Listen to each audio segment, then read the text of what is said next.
season ticket holders stopping by, talking a little fire, spitting a little fire, a little facts, getting excited for Saturday, 7:30, Soldier Field.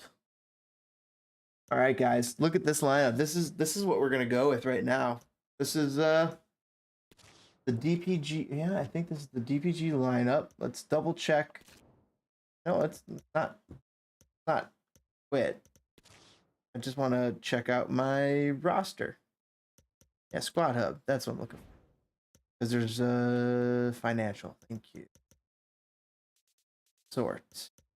Pineda. Look at this. Is a loan.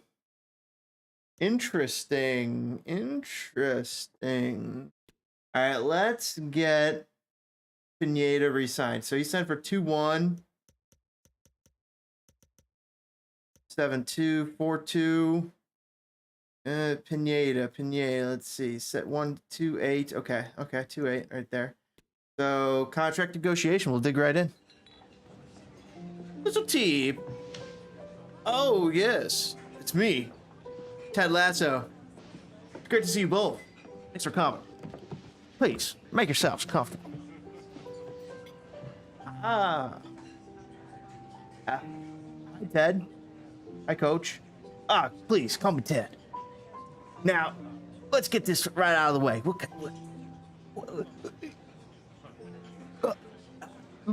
You're an important part of the Chicago Fire. But I just wanted to say, what if we just offered you rotation? Does that sound about right? Be happy here in Chicago. Well, you see, there ain't no problem here. No problem here, but with Coach Ted. Well, understood. Look, there's a lot of competition in places in the club, so now that we've agreed to his role in the team, let's talk about that length of contract. In terms of contract, we think a 5-year extension would be reasonable. It's French fried potatoes. Our client's not comfortable with that length.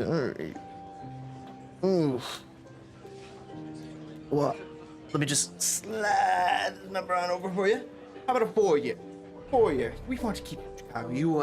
We want to turn you into a legend in Chicago. So, excellent. Moving on. 2.8 release clause. We don't need one of those pesky release clauses, do we? Come on, Mauricio. You know better than that. Excellent. Let's move on. Now, as for wage, we're going to offer you a fine wage, $2.8 a week with a nice, tasty 10K signing bonus. Little tasty signing bonus right there. Might be able to get yourself one of those Kia Sorrentos I've been hearing them all talking about. Yeah. That's a reasonable offer. You happy with that? It's a deal. It's a deal. Let's get it going. I'll see you practice. Happy to get you in here. I mean, keep you, Mauricio. Keep you in the fold. You know what I mean. Building for the future. Chicago Fire sign a real one. Let's go over these 2-year contracts and double check if there's anybody we need to have signed for the long term. I mean, Suke looks really good. Gaston Jimenez. He's our resident DP, and he's only 73, but I think we got to sell him. It might be something we consider. That's all. Do we hand out any other contracts? Maybe Chris Brady. Let's just take a look. See, the 1.5, 3.9 for Arnaud, 8, yeah, 8, 3.7 for Gaston. You can take them. You can have them. 4.4 Spencer Rich. You can have them. Carlos Turan. I think I'm going to restructure. Ooh, dude, some of these guys got filthy. Well, if the release clause gets activated, we'll deal with it then. Connor saying he binged the first Ted Lasso seasons when he got Apple TV along with the season pass. I fell in love with Ted and AFC Richmond. Feel it in my bone. Yes, indeedy. Gaston with the 3.7 market value. That's about peak for you, isn't it? 2.6. So what about our other really nice fella or not? 2.7, 2.6, 2.7. Incredible. Things you love to see. Right? Right, folks? How pleasant. I think we could worry about those contracts a little wee later. Let's continue. We need to save. Can we save? Save the game. MLS 23. Give me some of them French fried potatoes. We're gonna advance, make our move into come on. Where the hell is the calendar? I'm so tired. I just want to play a fucking game. No.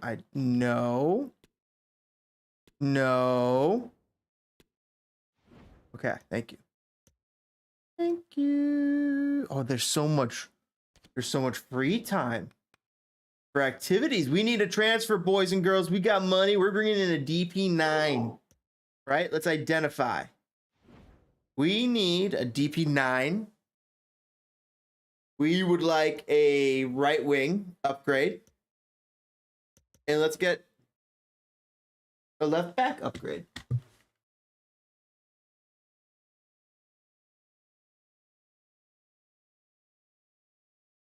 Pause it for 1 second, guys.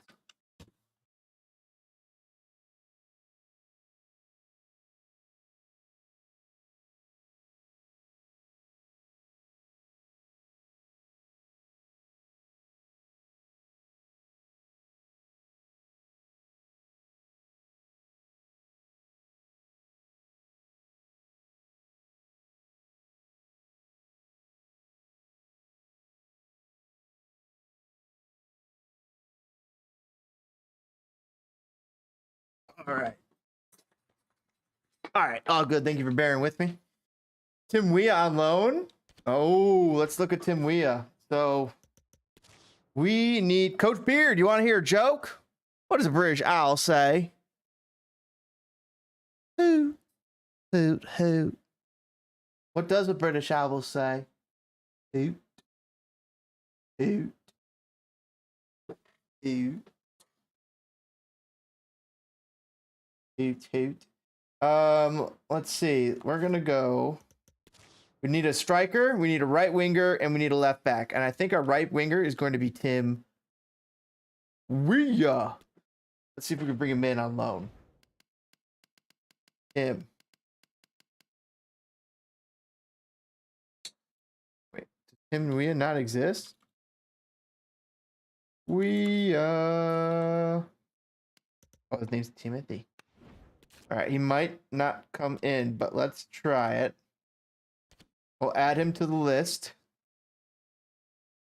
That could be our right winger. Now, we need a left back. We need a left back or striker. We're going to take a look at Lewandowski. We're going to keep him on the list. All right? Let's keep Lewandowski on the list. Sorry, you're just on my list, okay? You know who else has to be on the list? CR7. We just gotta keep an eye on them. If we could bring them into Chicago just for a season, why would we not? We would be foolish not to, right? And Leo Messi, even though Inter Miami will probably try to snag him. Leo, give me that Messi.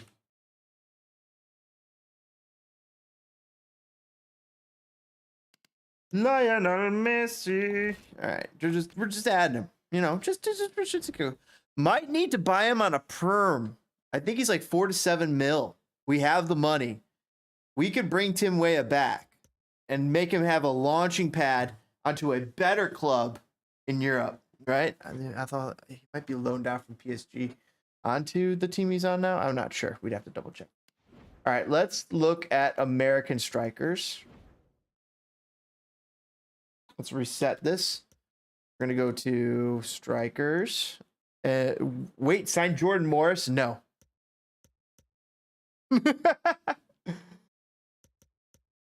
Jordan Morris for a right winger? I mean, let's take a look at USA.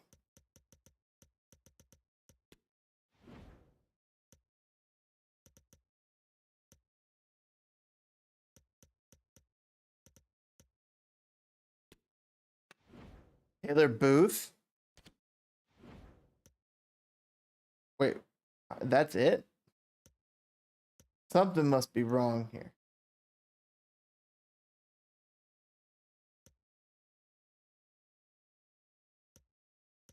No.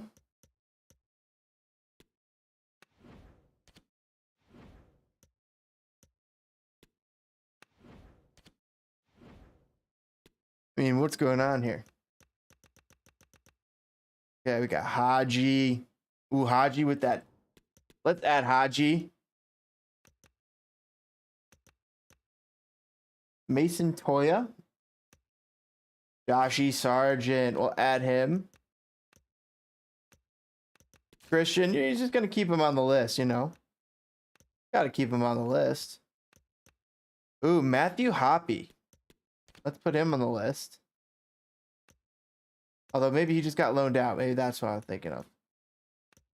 Diego, Daryl Dyke. You know, we'll add Daryl Dyke. Wait, sign Jordan Morris. Then we could have more cubes. So let's take a look at midfield. Brendan Aronson. Tyler Adams. Uzio. Aaron Duke. Durkin. Flack. Hawk. Harper. Hidalgo. Ledesma. Georgie. Yunus Musa.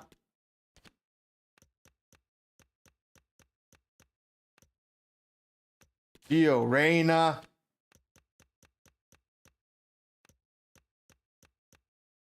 Malik Tillman.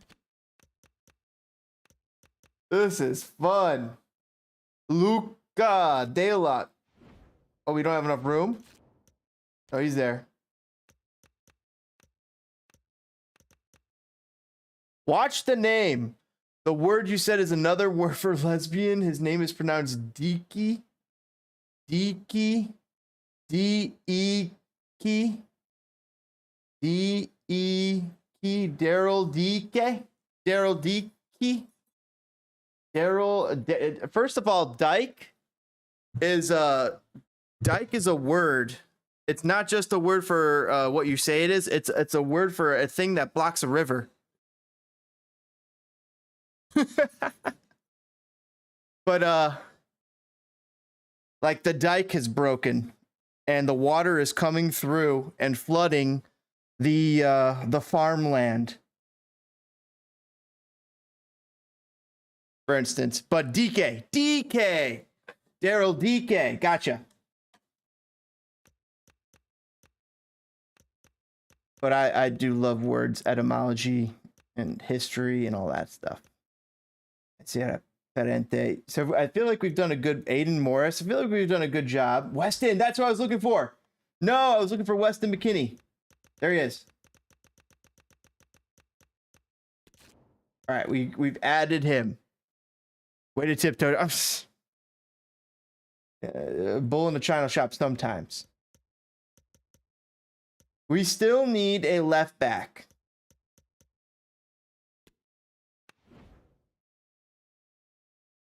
George Bello was a shout that we had heard on the old Twitters. There's Will Sands, Columbus. Should we steal Will Sands? Take a look. Sam Vines.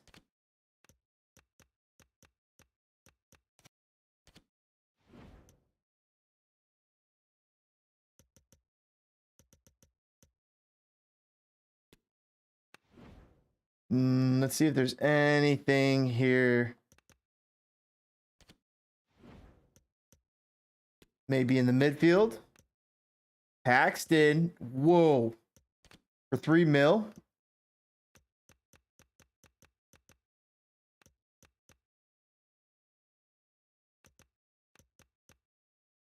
Fabian. He's ripping counters. I didn't mean to.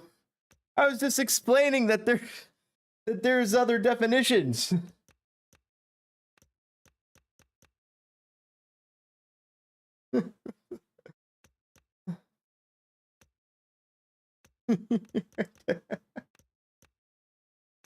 Kevin Paredes. We'll add him.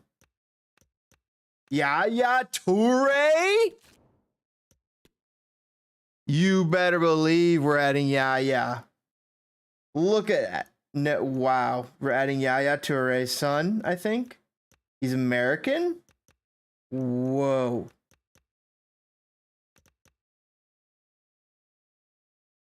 Nah, you were after a Columbus player. Oh no, if I come in after because I'm coming after. Oh, I was going after that right, the left back. Oh, I don't care. Some people are. It's all good. No,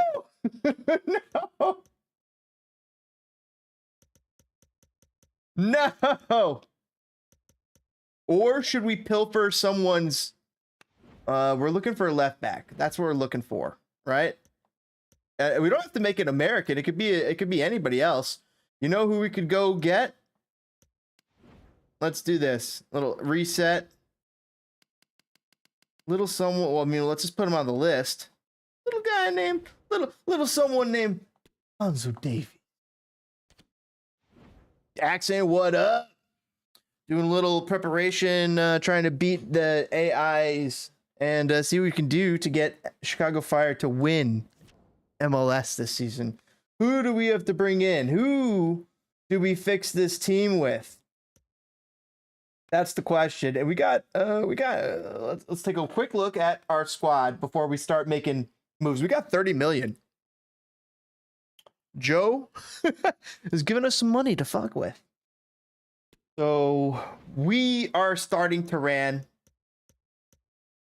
next to Chico's. We like that. We got Suke. We can maybe find an upgrade there for Turan. But don't we want him to grow so we can maybe offload, sell, not offload, but sell, look to sell some of these guys and maybe let Gutierrez grow, maybe let Torres grow. I mean, we need a place in our patch of our garden where the smaller plants can grow into bigger plants, where the big plants can already be. And, you know, it's all that. How to make Chicago win. Incoming match fixing scandal. That'll be... I don't even want to speculate. Left back, I don't know about Navarro, though.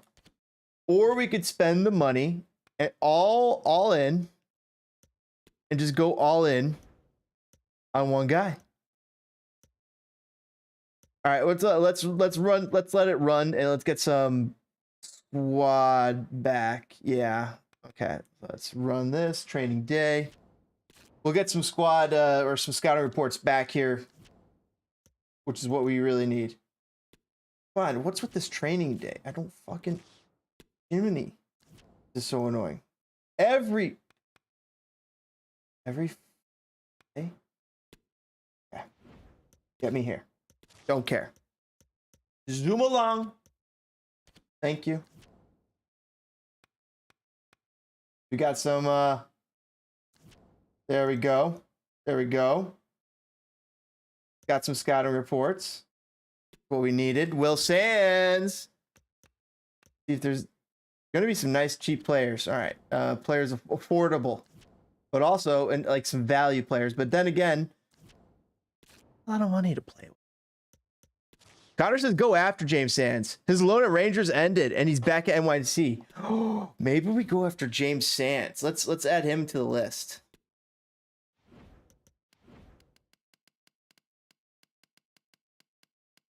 James.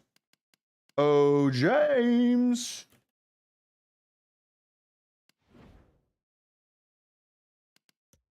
All right. They're the same age. Are they twins? Oh, he's still on loan in the game, unfortunately. Can we just like zoom through this? Can I get some scouting reports back or what?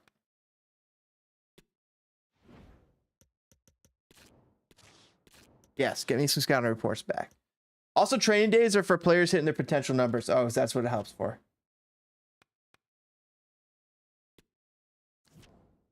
See if we get some mail. There we go. Got a loan offer for Turan. Let's just deny that. Oh, we'll consider it. All right, let's consider it. Loan to buy. They're coming in with a loan to buy. Okay, what's going on here? Well, what? See, you're not really telling me the details. Club Atletico is interested in loaning this player with an option to buy. Your offered fee varies based on the wage split and loan length you agree with them, so you must negotiate or delegate the terms of the deal. Do we want to loan out to Ran? Let's go to our transfer hub. Also, our scouts. I think that yeah, we need another scout here. Get Evan Williams. I mean, he's just good. This is the nice sneaky move there. Everything else could be cheap.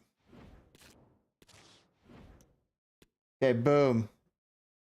Get him into the Prem, right? Just start stealing some Prem talent.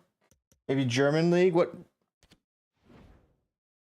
All right. Let's go to the transfer hub. You loan them. You either need them. You can loan them. You need either a backup or a starting CB. I'm thinking maybe we loan Turan, and because if they're offering that, we could bring in a better center back to start now. We got the money to make some good supreme value moves and make this team go from basement dweller to good in a few moves. It's gonna take some moves that we might be uncomfortable to make. Oh, this is awesome. Look at this button. Start scouting. I love that.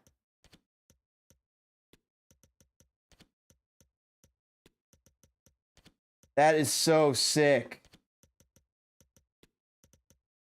That is such a great addition.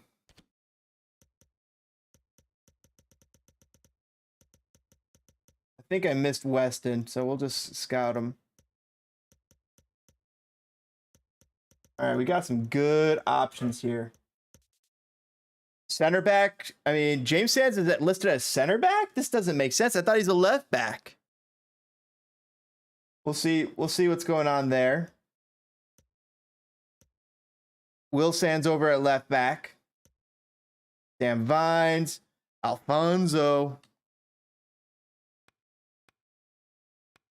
All right, so let's go to this and let's negotiate. Let's negotiate. Let's think about this. We could always terminate the loan.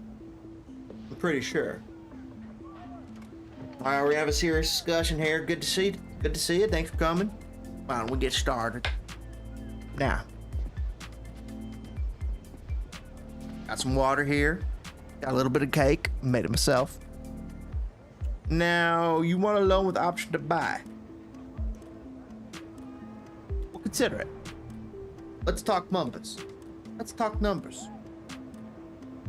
So, 2-year loan with a 2-year option to buy. So you want to hold us hostage for 2 years. Kind of 2 years. Now this is a wee bit of a problem here. A bit of a humdinger. I almost want to say 1 year if you're going to hold us hostage, because no doubt he will grow and exceed your expectation, and maybe even exceed the price tag that we have set upon him, at which point we would like to gain value. So if you want to buy him, you got to meet his price. So let's see what you're going to say. Okay. You can't afford his full wage, but you want to pay for his services later. Let's see. Consider. You want us to take 40%.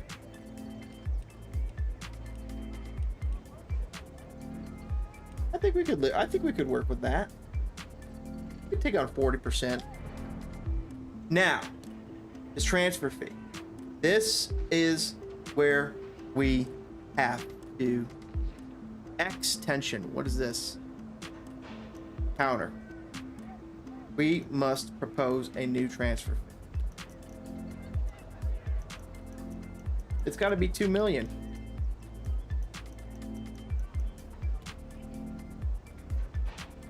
$2 million. You want them? After that, we'll accept it. I would say no, and in fact, I'm not budging on that number. And there's a reason. And it's because we believe in Carlos Terran. Non-negotiable. If you want him, like I said, you said 2 years. Now I told you this would be this. All right, I'm gonna offer you one last tortilla here to finish your taco, okay?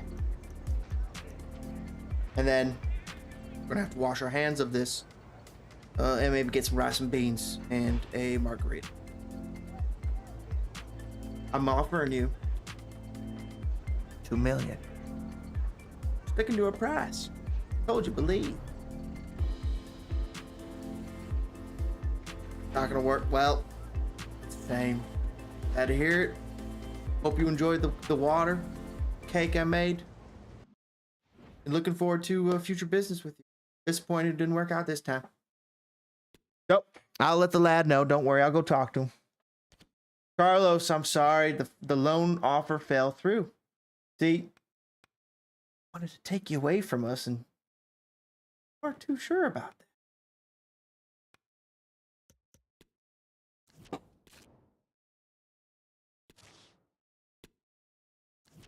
We definitely want to support your growth. We definitely want to support your development. Now that's critical to us. But we weren't sure it was the right move for you or for the Chicago Fire. And obviously, believed in you, they would have met our price. We didn't ask. We asked for what we know you are worth. A fair offer. And so, all we can do.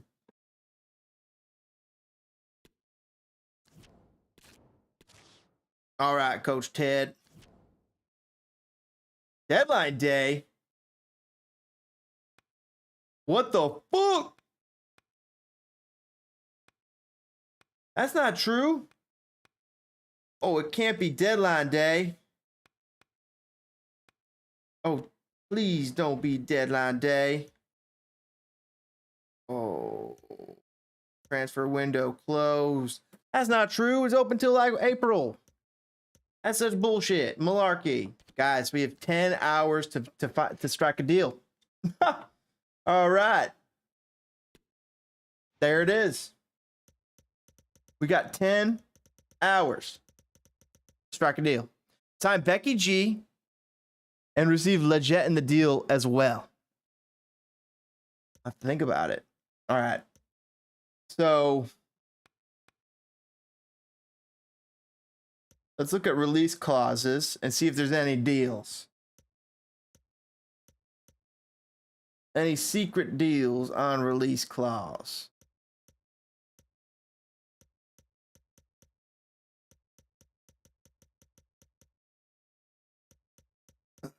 $6 million for Haji Wright, but he's $3 million in value. Paxton for $3 million. Cole Bassett for $6 million. Kevin Paredes 4-6. James doing his best heights impersonation with the panic buys. Oh, dude, we're absolutely about to panic buy. We have 30 million. Yes, we do. All right, so once again, we need a left back. We need a striker. Let's take a look at striker. We got Daryl DK. Ooh, Daryl DK, boys and girls. Joshy Sargent. Ooh. Ooh, Joshy Sargent. I am thinking about you. Yes. Oh, yes, I am. Haji is an option. Look at that. We have 30 million. Georgie for 17 million. They wouldn't sell him for. Would you believe it? Georgie.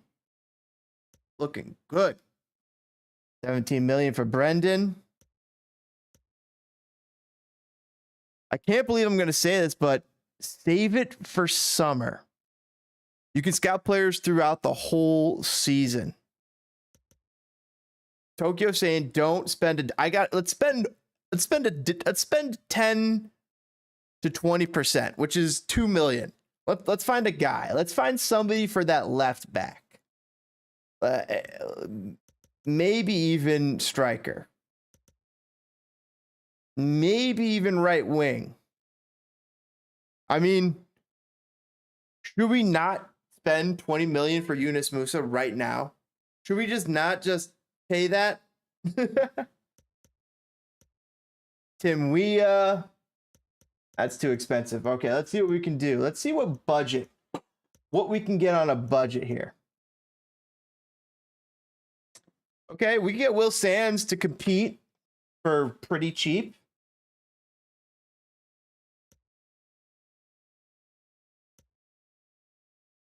Herrera. Let's see. Herrera's good. We're definitely going to save money. I'm not going to spend all of it. We'll save like 28 mil, 27 mil. I'm looking at Yaya. I'm thinking about grabbing Yaya Toure. Right? Bring in Yaya. Oh, he's not good. He's only fast.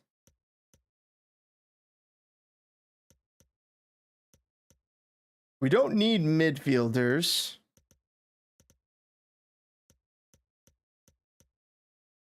For 2 million, you could go get Dax, Zardes, and a kid at left back. Yeah, see, like, I think you're right. Like, we could let's do a budget window. This window, and we'll go big next window.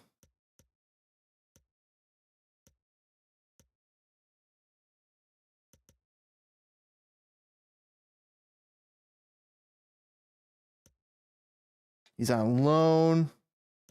I'm thinking about offering for Daryl or Josh. Ooh, Josh looks good, boys and girls. I mean, dude, guys, why would we not offer 6 million for Josh? Joshy, he starts. Something to think about. I'm thinking about offering 6 million for Josh. Let's offer. Let's just punt one. Let's punt one over. Good to see you. Thanks for coming. Why don't we get started? Yeah, hey. My lord, Josh. Good to see you. Thanks for coming. Josh's agent. Here's some water. It's nice. Fiji. From Asia. Now, let's just get him. We're going to offer him a couple million. We'll offer you 5 million for the lad services. Straight up. 5 million. Josh.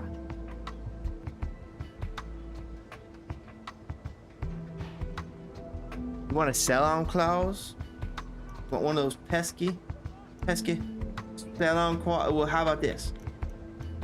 Instead of one of those sell-on clauses, I'm gonna tack on 100,000.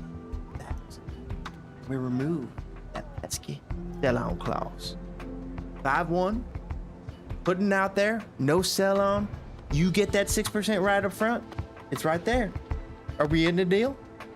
All right. It's not a done deal by any means. We have not agreed to bring in Josh Sargent. We could still let that fall through. But for $5,100,000, we could bring in Josh Sargent to play right wing for us. Actually, guys, he could come in and play right wing for us right now. He would be my DP. Oh, I'm thinking I bring in Josh Sargent as our DP right winger. Or I mean, at least something tasty. We could sign him in for Gam. We could sign him for Gam Tam. Yes, indeedy. And we'll still have our DP 20 million striker available. I'm liking this. I'm liking that idea. We haven't committed to it yet. Bello. He's got a hospital thing next to him. That is not enticing. St. Vines, Davies, Sands. I thought James Sands played left back.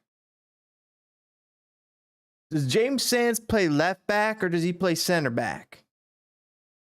Now, Faith out here telling me he plays center defensive mid.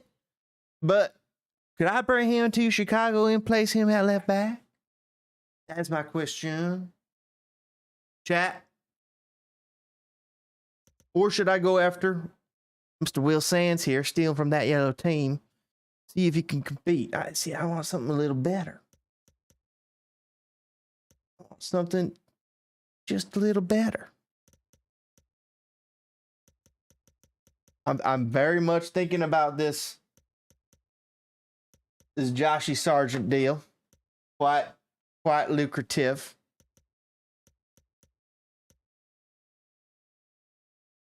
Haji. Daryl DK. They want him for much more expensive. But I'm thinking that we could bring in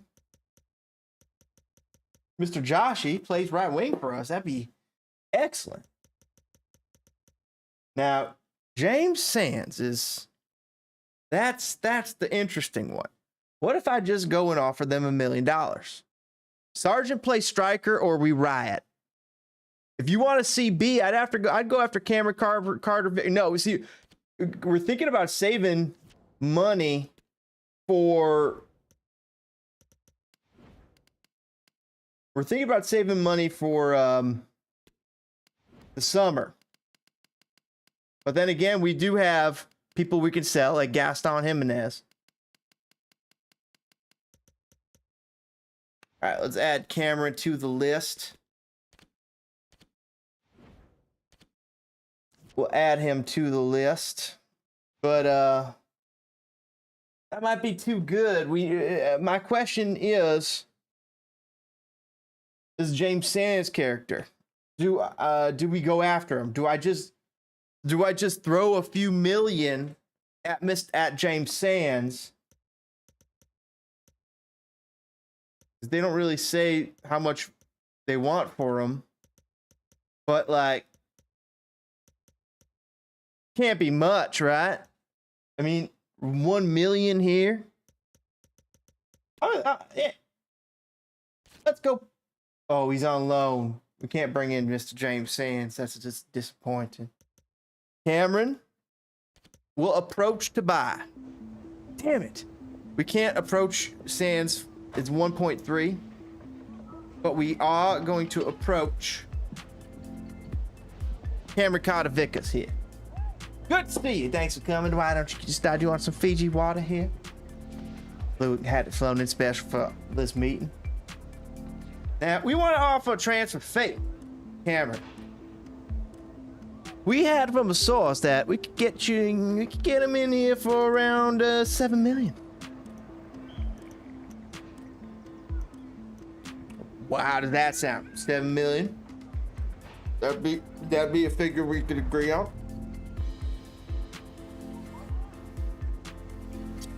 Sorry to waste your time.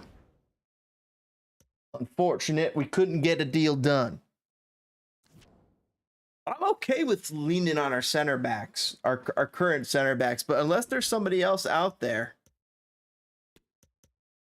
Let's type in USA. We only have a few hours. Take a look at some US center backs.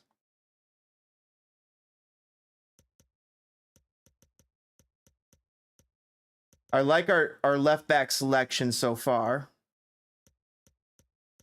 Look at release clauses.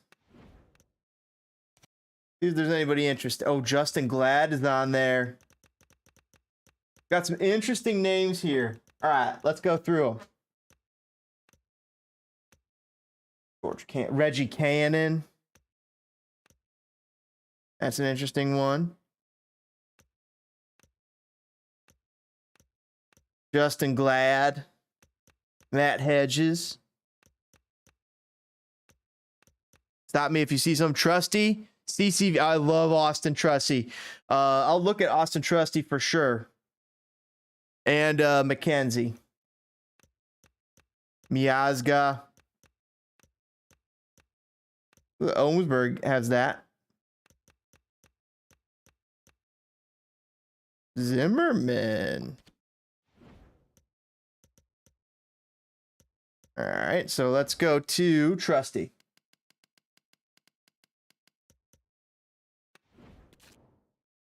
He's on loan. So we won't be able to get Trusty. Mark McKenzie.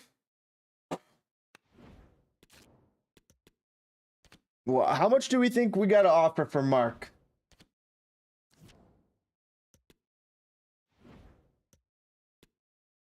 We don't know much about Mark, but we could potentially bring him in. So, Mark, we're going to have to just take a shot in the dark. My guess is, my guess in Zim would be 3.5 and 4.5.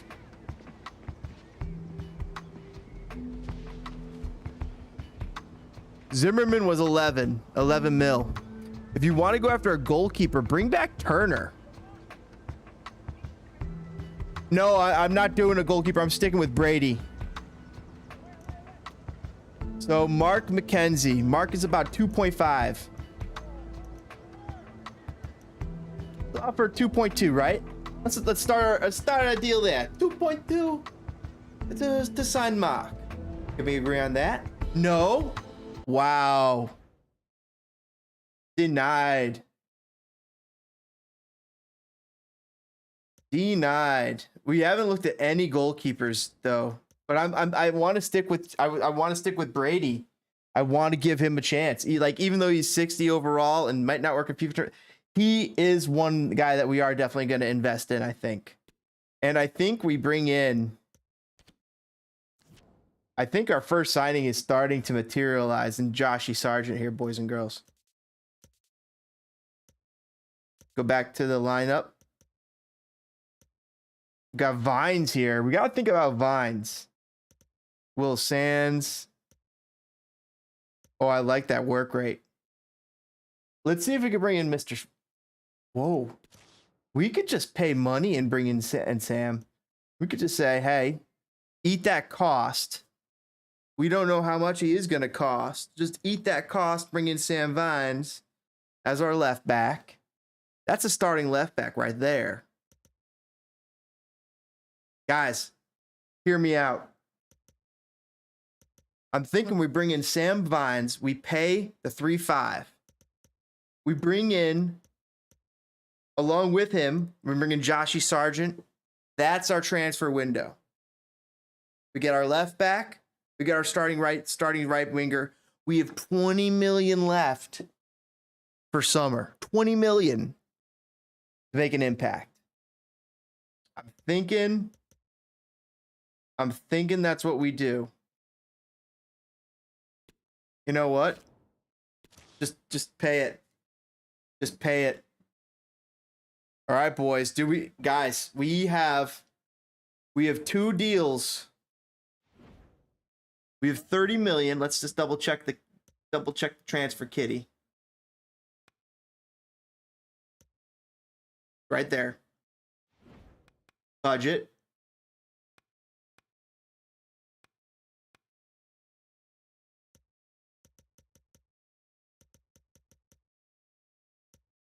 Okay. I think we got transfers lined up. We have Sam Vines, Josh Sargent. Thinking about it, chat. Wait for, I think those are our 2 moves. And then we'll save the rest of the dough. We'll bring in Josh Sargent, play over here on right wing. Oh, wow, look, guys, Kamara already lost one. There's Bilko, 2. No. Okay, maybe Joshy Sargent starts up top because they would riot. Love it. Buy a few bus and billboard ads and call them the truth. I'm liking these signings, guys. But we still need to identify a goalkeeper. So let's look at. Hold on. Who did Connor say? Turner? I don't think he's coming back. I don't think he's coming. That's not Turner. Sorry, boys and girls. Matt Turner. Add to the list. But you know who could come back? Who's the who was the former Columbus goalkeeper? Who was overtaken by Turner? What's his name? I think he plays for Man City. Is that right? I don't remember. Columbus Crew goalkeepers, U.S. men's national team. Zach Steffen. How did I forget that? Let's pull up Zach.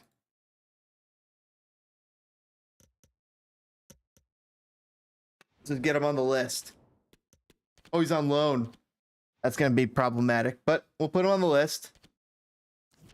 What other goalkeepers? Let's go to the... Yeah, let's go here. Although we're not bringing in a goalkeeper this time. If there's any transfer listed, Tim Malia. Guys, do we bring in Tim Malia? Like right now? We could bring him in right now for dirt cheap. None for loan. Steffen, but he's on loan. So maybe we bring in Steffen in the future. Joe Bendick. No, I want release clauses. Bono. That might be a steal. Steve Clark. Eric Dick. He's a dick. Sean Johnson. JK. John Klinsman.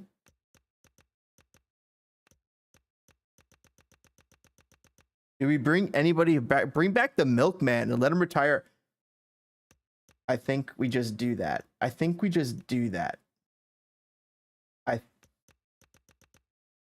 I'm pretty sure we just do that.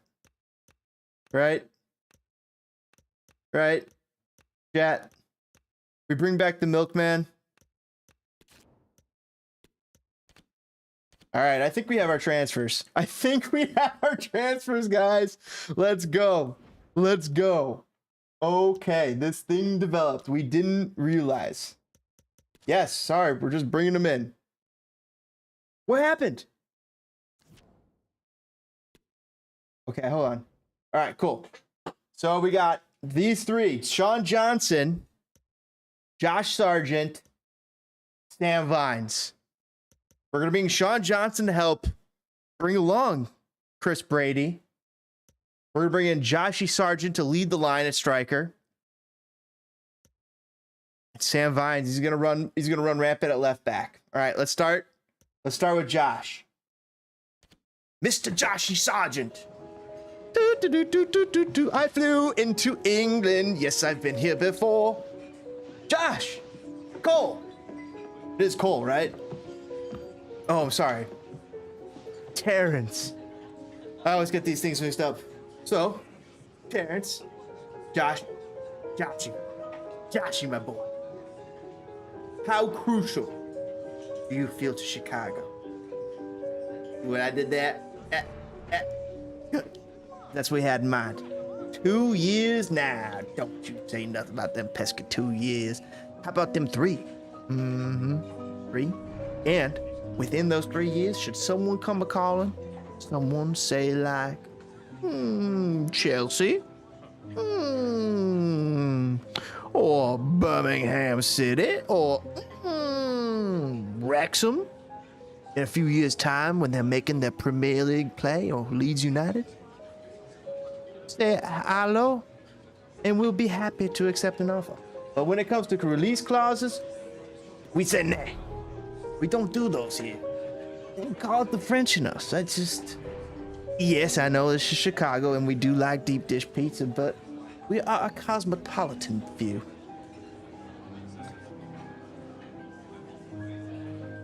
Now, as for...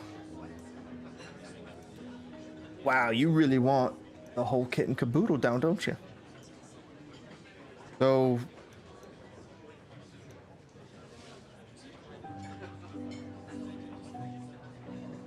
$20 gold. Get the bonus.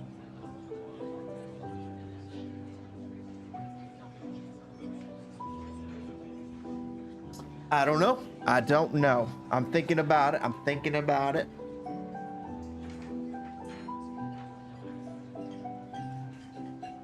16K. What do you boys think? Josh.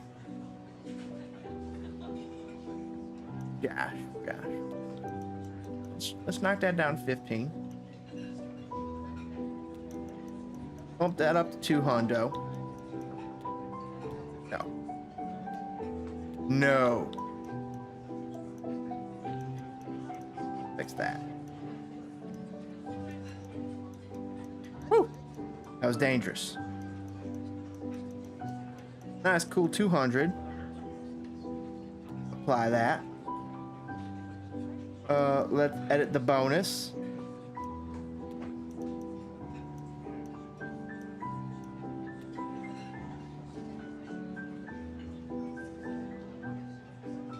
Yeah, I think so. We knocked out 100K. We gave him a little bit more. What's say? 5K. You make $500,000 if you score 20 for me. Nice little incentive. I like it. Josh, what do you say? 15 mil, 200, 550. Reasonable, agree?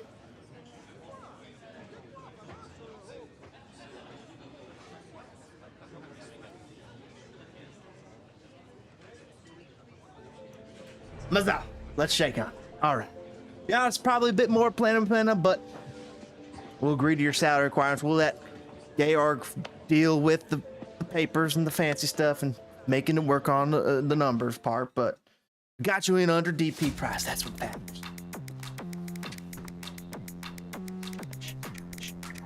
Welcome to the team, Jordan. Happy to work with you. Let's go, boys. Let's work, boys. Let's get to work, men in red. We're here. Loving it. Pass the physical. Let's go score some goals. No, Joshy Sargent here. Yes, he's the number 9. Love it.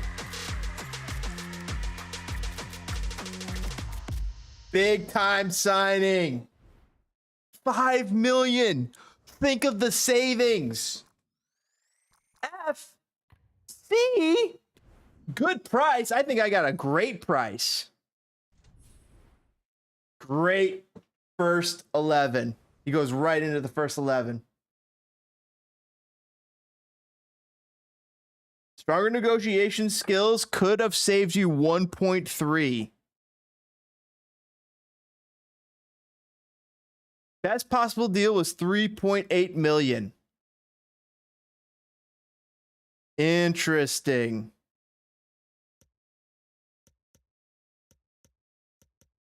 Okay, okay. But he's 21 years old. Love it. Okay. So we overpaid for Sean. We're bringing in the milkman. Great to see you both. Thanks for coming. It's an honor. Now, the reason we paid your fee is because we wanted you to retire Chicago Fire. Not only did we want you to retire Chicago Fire, we want you to start and lead this team. We got a great generation here, and we need you back in the fold. Now, milkman, how you feel about that? You want to be crucial? Well, we will have to accept that. 1 year? Sean, look. Years don't matter here. We're keeping you here for life. After this is over, I'd love to offer you a role in my coaching team. At least that will be on the table, and we'll have to talk about that in the future. We don't need no pesky release clause. That's how you ended up here in the first place. We don't need that kind of situation happening. Nah. So you're making about 6 million. Let's get you on a comfortable 6 million here. How's that sound? 20K, 6K, reasonable? Love to see it. Milkman, Sean, happy to bring you in. I know who else is going to be happy. Wait till you see them, till you hear them fans. Let's go, Sean.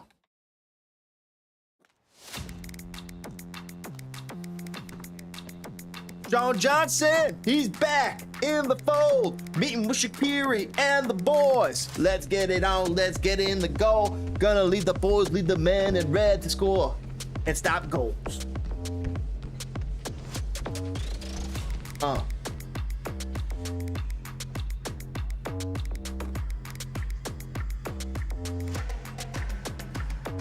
John Johnson, number 1.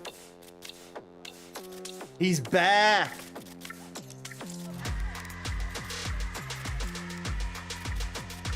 His jersey seems familiar.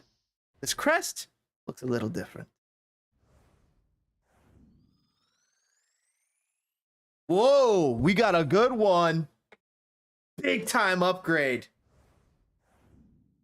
Bad negotiation. Yeah, we definitely overpaid for him, but we weren't worried about that. That was not in... Joe told us, don't worry about it. He said he'll sweeten the kit transfer kitty. Great to see you both. Thanks for coming. Sam, we heard a lot about you. Wanted to bring you in here. Wanted to see if you could talk a little numbers and maybe think about coming to Chicago Fire. It's going to be important part of the squad here. I'm glad you're right along with that. Now, we'd like to offer you 5 years, but of course, if somebody wants to come knocking and take your services back overseas, we will not stand in your way.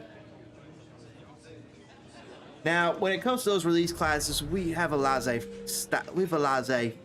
French style kind of way about us. You know, we just don't do. Those aren't marshmallows. Those are ice cube. Yeah. You can put them in your tea if it's a little too hot. Yeah. No worries. Now, wages, we're gonna bump those up. Because we got a little saying around here at Chicago Fire. It's sometimes you got to bump it up, bump it down, and when you bump it down, make sure you bump it in. That's just one of the many sayings we have around here, but see how that applies, and now you will also see how that applies in games. We're giving you a nice little. Yeah, we'll just keep that as is. Yeah. mid-offer. Maybe we gave you a little bit too much money, but didn't we? We just give you what you want. Ah! Let's go. Let's go earn it.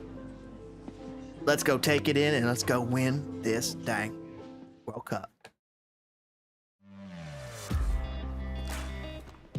Team, I'd like to introduce you to Sam Vines. Sam is the team. Welcome. This is Rebecca, Sam. Glad you met Rebecca. I'll be right back. I'll catch you in just 2 seconds. I got to do some planning here because we are going to be playing Man City. New York City.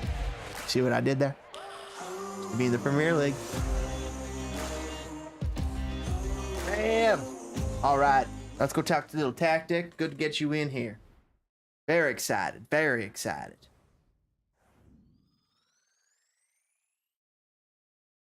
The big upgrade.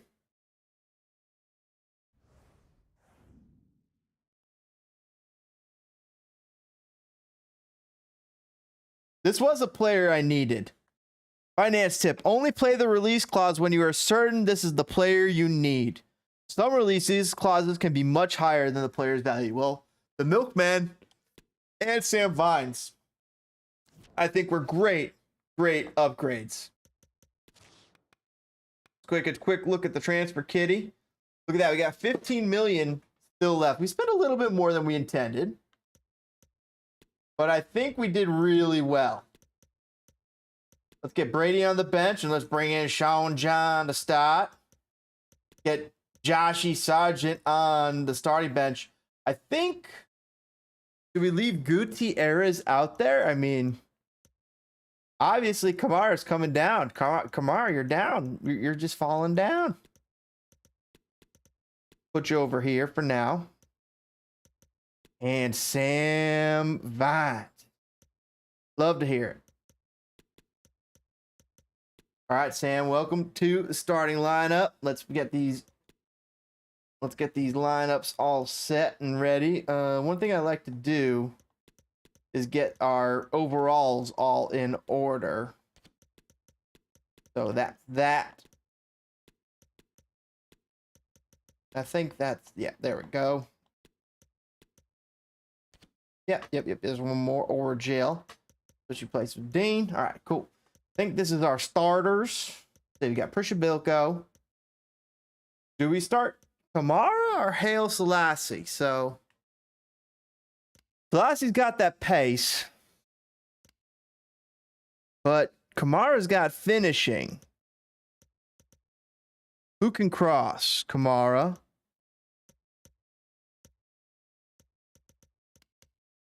Kamara can pass a little bit better. He's a little bit more physical. But we need a guy who's pacey, and that's what he's coming in to do. So Haile Selassie, you're staying on there. Okay. Then we got Jimenez and Torres. Okay. Boom. There it is.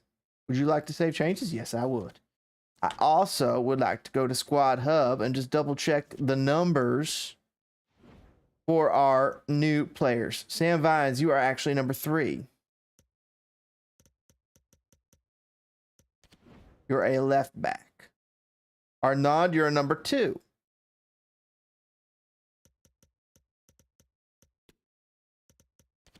Arnaud, you are number 2.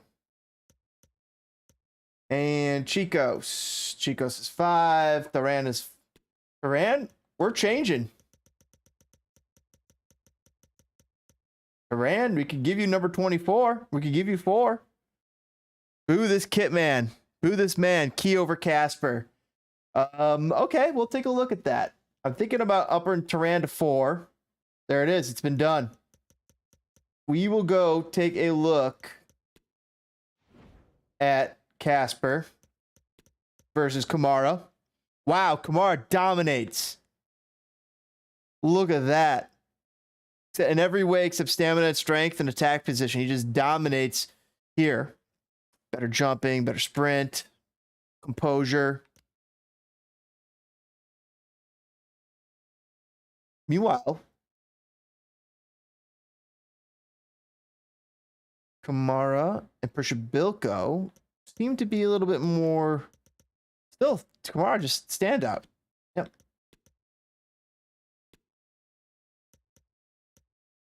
There it is. You're starting Chicago Fire. We could drop Pineda for Jimenez, but in fact, let's see if we can get Jimenez on that transfer.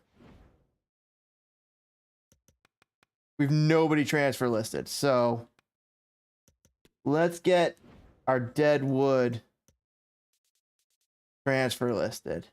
And that would be Gaston Jimenez. You are transfer listed. Who else is transfer listed? Casper? Transfer listed.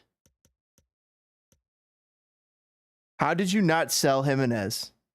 Sometimes they just don't. Let's see who else needs to go. Well, hold on to Fabian. He's a nice little fill-in guy. We could probably sell our other goalkeeper. We could definitely sell our other goalkeeper. Where is he? Richie. Let's see if we get Great Brady on the loan list.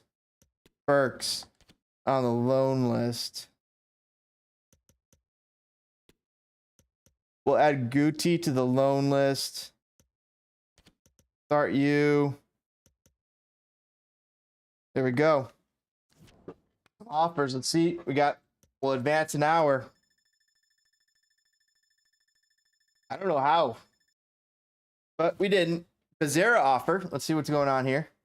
They're interested in a loan to buy, and they are also with him, and a transfer for Shpilka. Okay. Shpilka might be leaving sooner than expected. So, Victor BRZRKR, let's go negotiate. Hey! Got some water. We don't want to let him go. Oh, okay. I guess that's that. Now, that's already broken. Okay, good. Casper, let's consider this. Do we really want to lose Casper right now? Let's see what they're willing to offer. I'll take 2.5, right? 2.5. 2.5? 2.5. 2.5 it is, all right. Casper might be exiting the club sooner than expected, but that's okay, as we did sign 2 guys. We signed to Kamara and Josh. That's actually big. That's actually big. See what happens here. Like no changes have occurred. We have some movement. Gaston. Do we want to lose him for 3.7? Wow, was that met really quickly? Gaston is gone for that much. We have to look at that deal. 3.7 for Gaston Jimenez. Maybe we take it.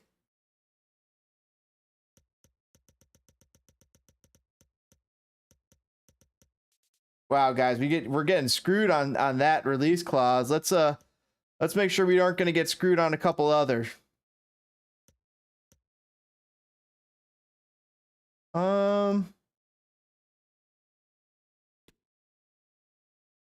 Yep, let's get into some contract renewal with Chris Brady. Chris! Agent, good to see you. Yes, you're just still a prospect, but we just wanted to, well, how about 4 years? If five don't work. See, that's the thing. We don't want no pesky release clause. Yes, let's talk salary. Let's just go for 1. Okay. There we go. You in? You in. Boom. All right, that guy's taken care of. Gotta get rid of these. We gotta get rid of these release clauses. These release clauses are killing us. Absolutely.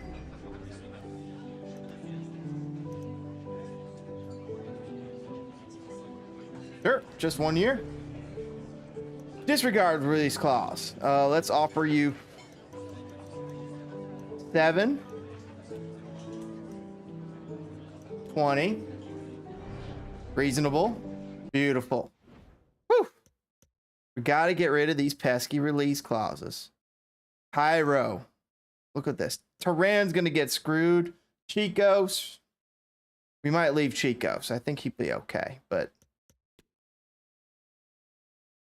Carlos Tyran's going to get pilfered from our team for nothing. Erratic. Yes, yes. Just a 2-year extension. Disregard that. No. We don't do that around here. That's the thing about this. And that's what we wanted to get into. Go. 3, 10. There it is. Boom. Yes. Love it. Okay. Chicos. Torres. Let's see if there's any other ones we got to worry about. I'm not worried about. Are we worried about losing Navarro? I mean, not really. It's okay. I think he'll be fine. Olmsberg will be fine. I think we're okay with losing him. Kendall. Keep that. Spencer. Keep it. All right. I don't know if there's any other ones we got to worry about. I mean, Hyro. Yeah, let's worry about Hyros. Hyro, let's buy that contract down. We got some of that Gamtam. We got some of that Gamtam. Let's put a extra pesky year on that. Disregard that release clause. 5 mil. 5 per week. How's that sound? Beautiful. Jeez, we got to get rid of those pesky release clauses. Ooh, negotiated these. Let's see. Take it. 4-2. I'm worried someone will just pay that. But if they do, we'll get someone younger, right? With that money. Miguel, someone could come in and take you, I think. Arnaud. We're going to have to knock that one off. Man, we're having to do some business, aren't we? Keep these guys safe. 1 year. No, we don't want no. See? We even barely offer him a raise. Hey, perfect. Keeping it low. Chicos. No one will offer that, though. That's the thing. That would be a record, team record. So 3-7, that's fine. 1-5, that's fine. 4-2, we gotta knock that off. Captain Chicos, my main man. I'm just bringing you in here. No, we gotta get it out of here. It's over.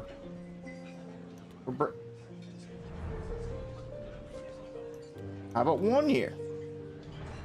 Sure, fine. Let's disregard that lease clause. Let's give you a nice little bonus, little promotion, little rate increase, and boom, you're nice, safe, and my team is no longer at risk of being destroyed by outside forces. There we go. They want to come in for some of these people, go ahead. Make my day. But that's the case. Then all of a sudden, like, we might have to deal with things. Jimenez will be gone. And Prishabilko will be gone. But we'll have money. So Jimenez, Prishabilko. That ruins a little bit of our depth. We need a center midfielder if we lose Jimenez. We can't lose him for that. We can't lose him for that price. I don't know. Chat. If we lose Jimenez for that right now, like that could affect us the rest of the season. Who do we bring in?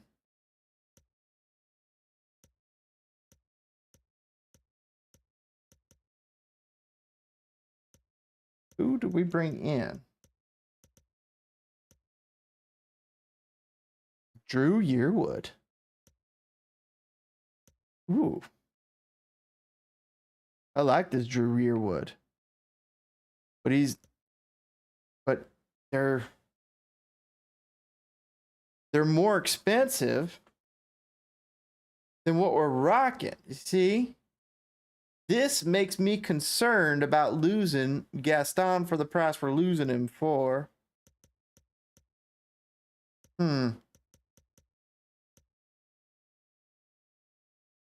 2 million, we're getting 4 million for him. He's a 73. See, that's the thing. We might have to retain, but if we get rid of Jimenez, use those funds elsewhere. I let this one go through. Anybody not in MLS in this here? All in MLS. Go to the scouts. Maybe they have something here.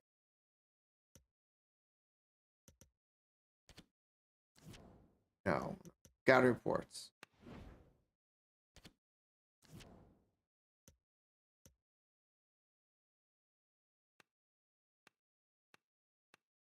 Okay. Position. First team, right back. No, we need center back. We need a center midfielder. Okay, let's go to midfielders. See what we got in here. Got some options. Marco Mascati, Justin Merrim, Patea, see Amaya. I'm not liking the idea of losing. Oh, Ravel Morrison. I'm not liking the idea of losing Gaston Jimenez for so cheap. And I think we're gonna have to pay to keep him. Unfortunately, like we're losing him for too cheap here. It seems.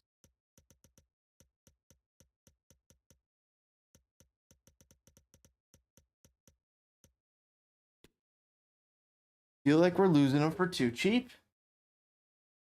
They're offering 3.7. He's only going to go down. Do we take the 3.7 now?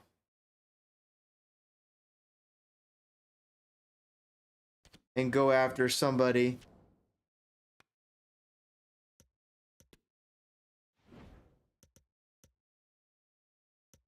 Thought we had somebody exciting in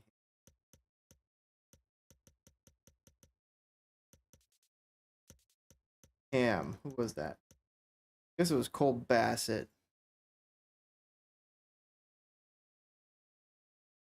So 4-5.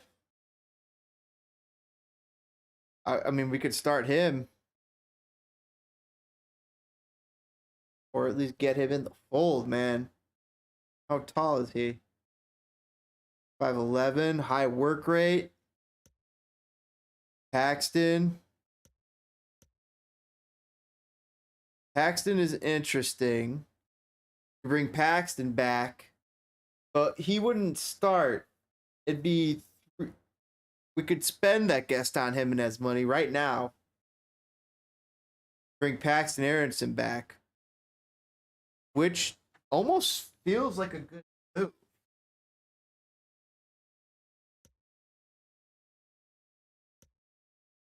Because you could get more money. You could get you could make some money with that move. Brendan for that. I'm thinking about getting Paxton. See, Brendan is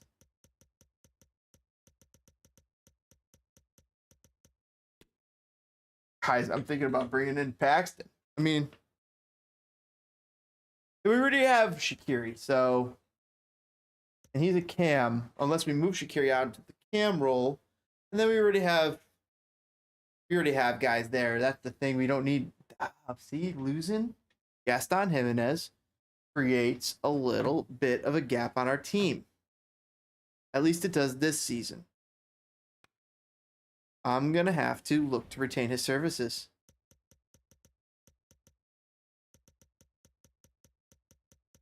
It's either that or we go get Pat. You know what? He gets sold. Let's see what happens. Let's see what happens. He gets sold. I might just bring in Paxton. Guti. Loan to buy. We will negotiate. What's with all these loan to buys? Let's not do a loan to buy. Jeez, you only want a loan to buy him? Jesus. Okay. So these have not gone through yet. 2.6, 2.5, 1 million more, 1 million more. Chat, I don't know. What do you think? What do you think? Those go through. We'll find out right here, right now.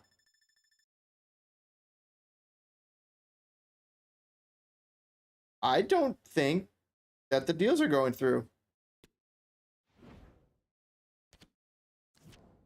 I don't think these deals are going through.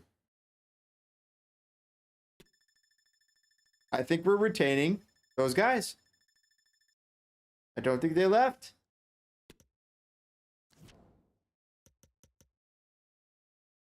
Broken down. Broken down. That's okay. We'll take that. That's okay. Let's see if we've got any good Americans. We'll add you.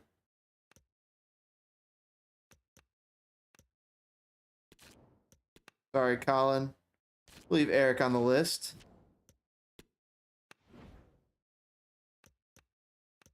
Ooh, Stefan or Demetrio. Hey, Demetrio. Do that for now. Bring in Julian. Bring in Crespo, just see what he looks like. That doesn't look good enough. Doesn't look good enough there.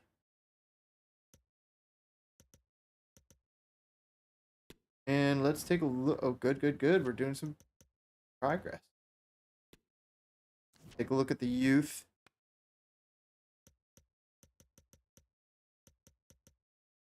Let's take a look at the academy. Look at that, Crespo. Novak. Crespo.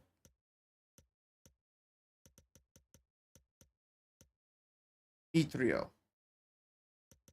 Nice. San. Novak.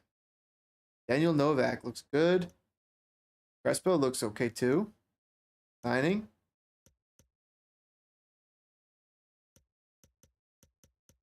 Love it. All right. No, cancel. Save. Somehow let's save. Peace.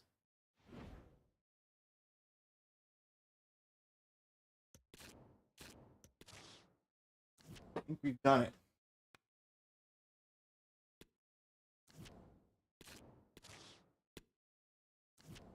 All right, let's play a game with these guys.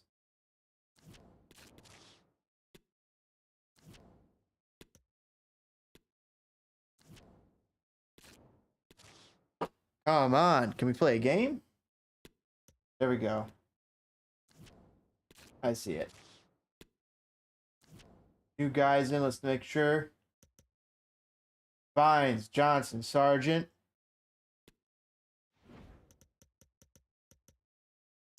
Everybody's still here too, looking good. Let's see. Boom, boom, boom. Guti.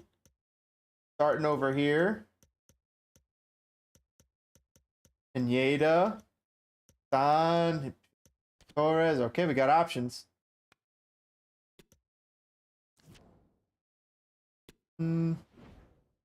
I would say I will consider it. No, we don't want to do a loan to buy. Propose without loan to buy. Yep, that's it. Okay, well then, see ya. Sorry, not like that with him.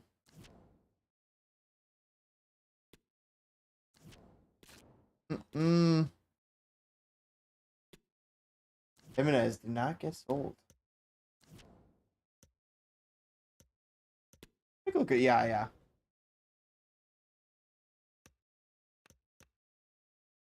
Look at that.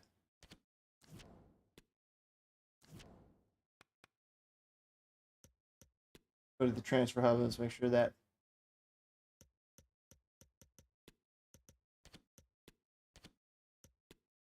scouting. Okay, they're good.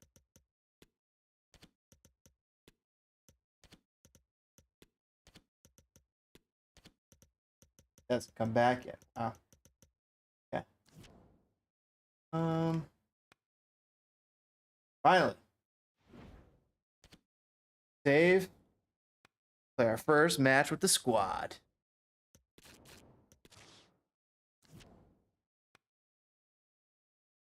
While we do, let's get updated on this week's MLS. Extra time is David Goss, Matt Doyle, Tommy Scoops, match day 1 in the books. MLS is back. It's off and running. Boys, what's up? How did you experience it? We've been talking about this. I mean, we've been spilling hours upon hours of content for months. 112 days between MLS Cup and match day 1, the kickoff. Doyle, how did it feel to be back? It felt good.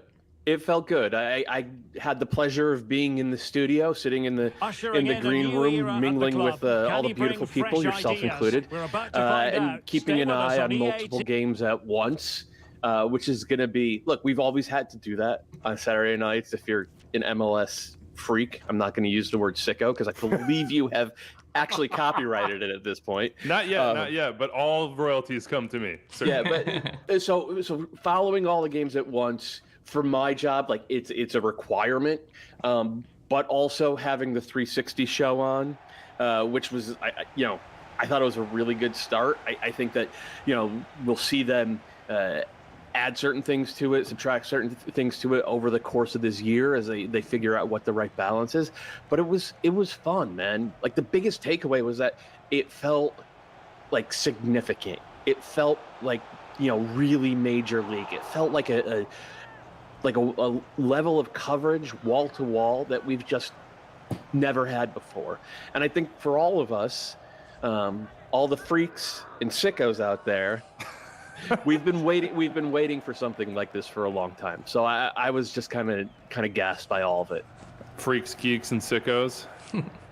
Tom, I go to you, but I know as soon as I do, some sort of lawn equipment is going to go off in the background, so we'll just sort of we'll have a slow trickle on Tom as part of the show today, just to see the 11:33 to Piscataway.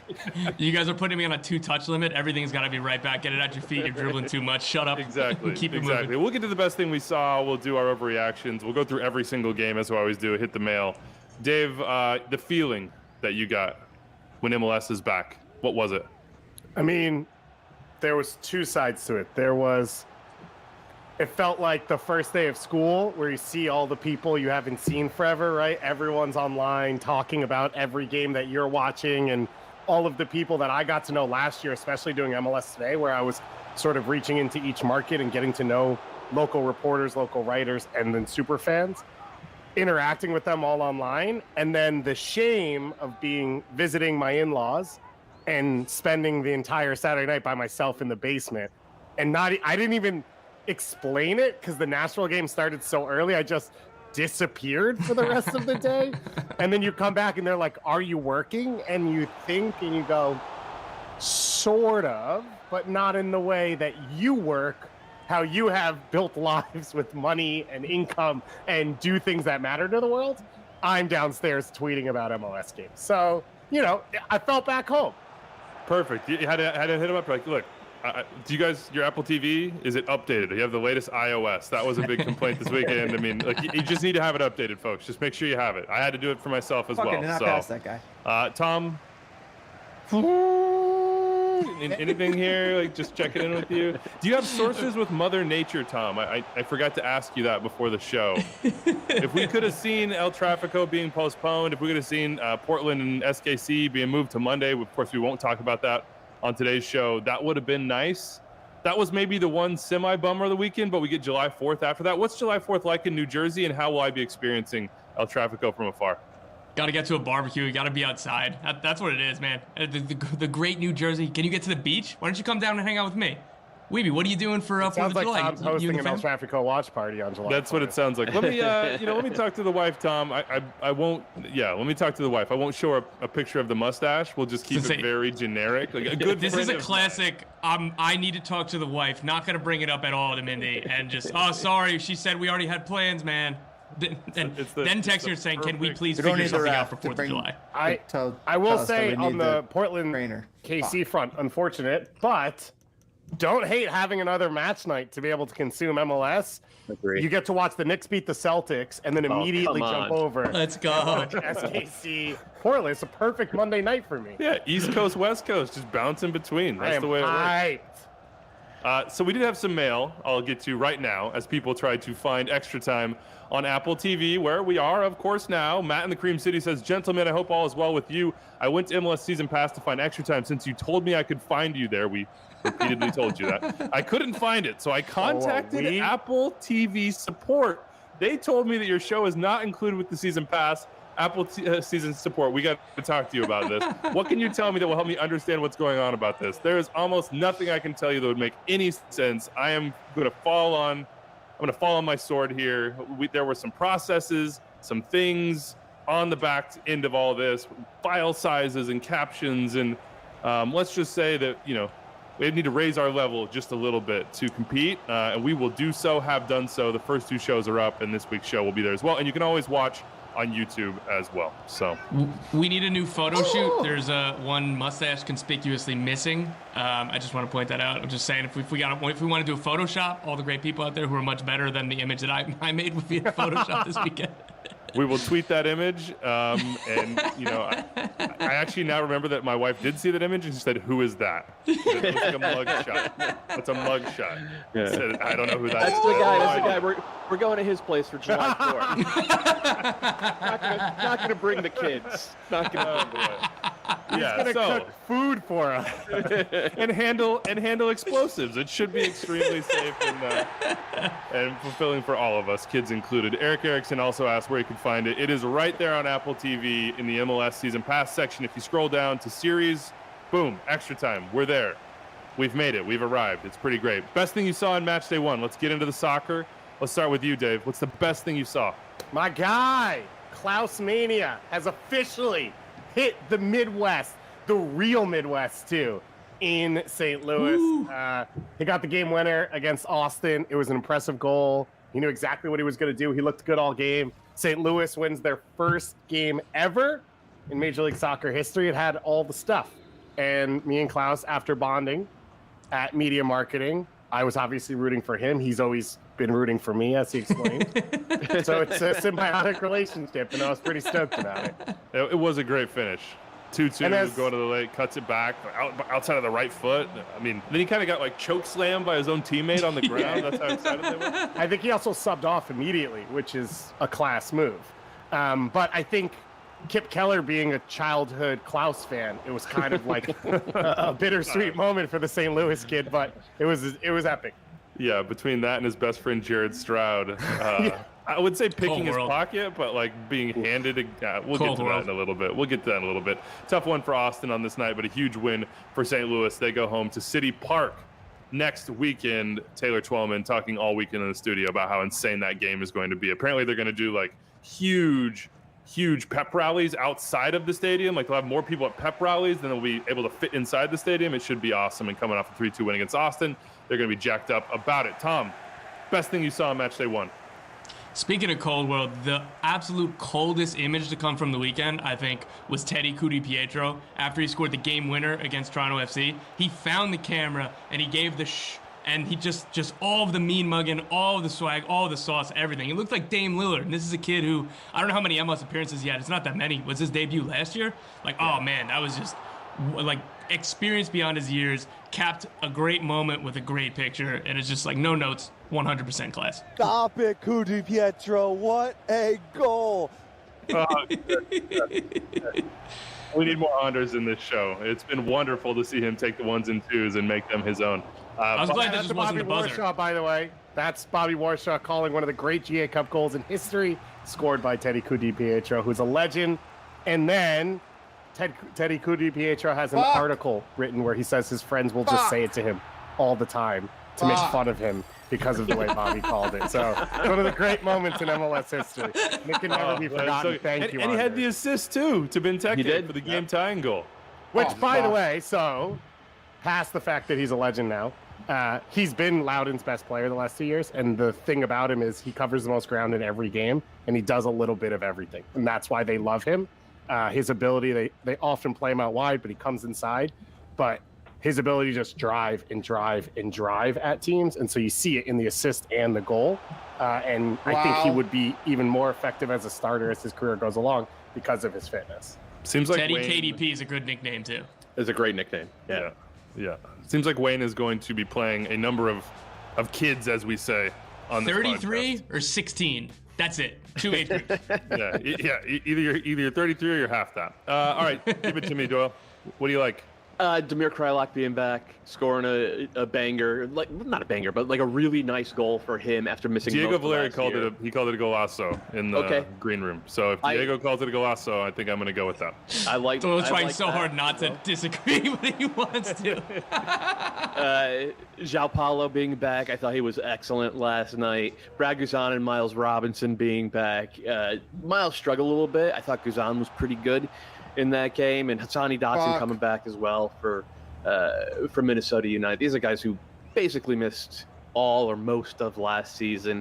You never know how, with injuries that are that significant, how guys are going to look upon return. But I like all of them. I'm not going to say we're perfect across the board, but like really, really encouraging, and I like to see that. Damir Kreilach, that old man back. Hopefully it holds up for him.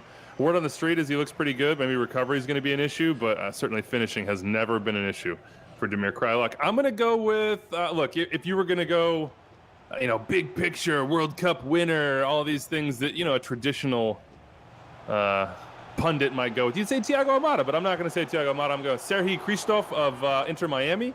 Signed him from Shakhtar. Speaking of legends, Bobby Warshaw. Legacy right there. No, that's a Doyle take. I know, but it was the three of us teaming up on Doyle and being like, what on earth are we talking about? I've never heard more response to a show from a wider variety of people than the Shakhtar debate.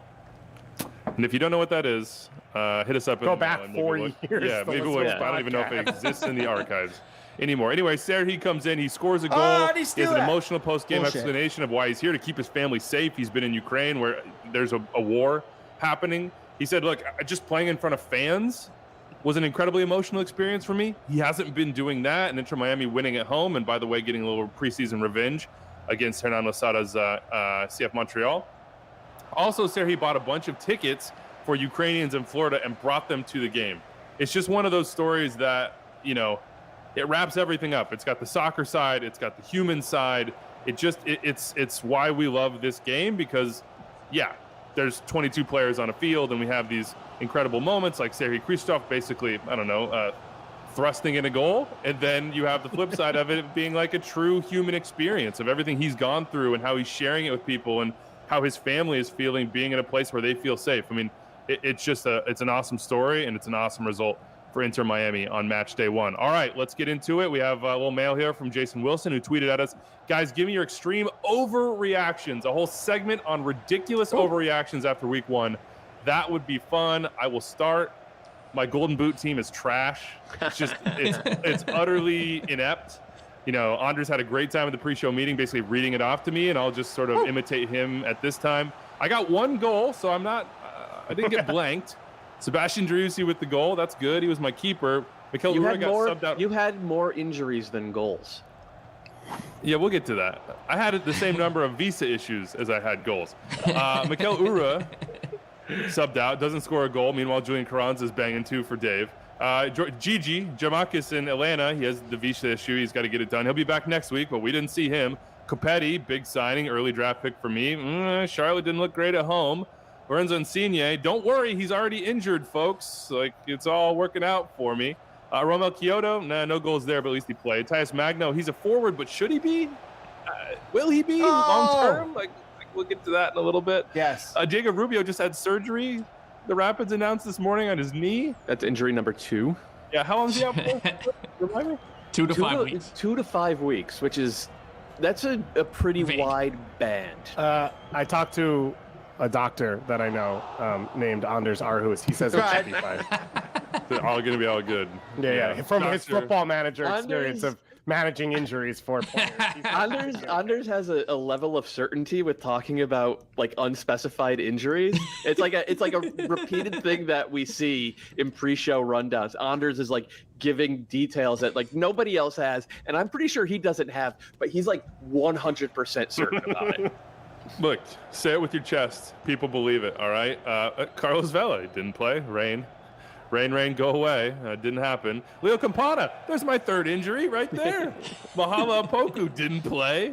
And I look at this team, and I can't help but think, after being pretty confident in, the post-draft glow, that this team is trash.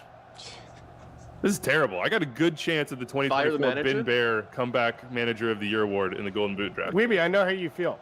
Oh. Do you? You have 7 goals already. Yeah, I feel strongly immediately about my team. Overreaction. Oh, okay. Not in the direction you do. My team is clearly the best team in the draft. I'm going to dominate this thing, so I feel great. Yeah, Dave on 7 goals, Gazdag 2 for him, Carranza with 2, Jordan Morris with 2. Bernardeschi got one from the spot, and he no longer has Insigne to take up any sort of possessions. He will get them all. Matt with 3 goals, Abobasi, Benteke, and Klaus. 3 more comments tonight from Willie Agata. That's fair. Tom, 1 goal, 1 assist. Man, if Willie Agata plays the same amount of minutes as Duncan McGuire tonight, then I will lose my mind. Anyway, that was tough for me. Any other overreactions?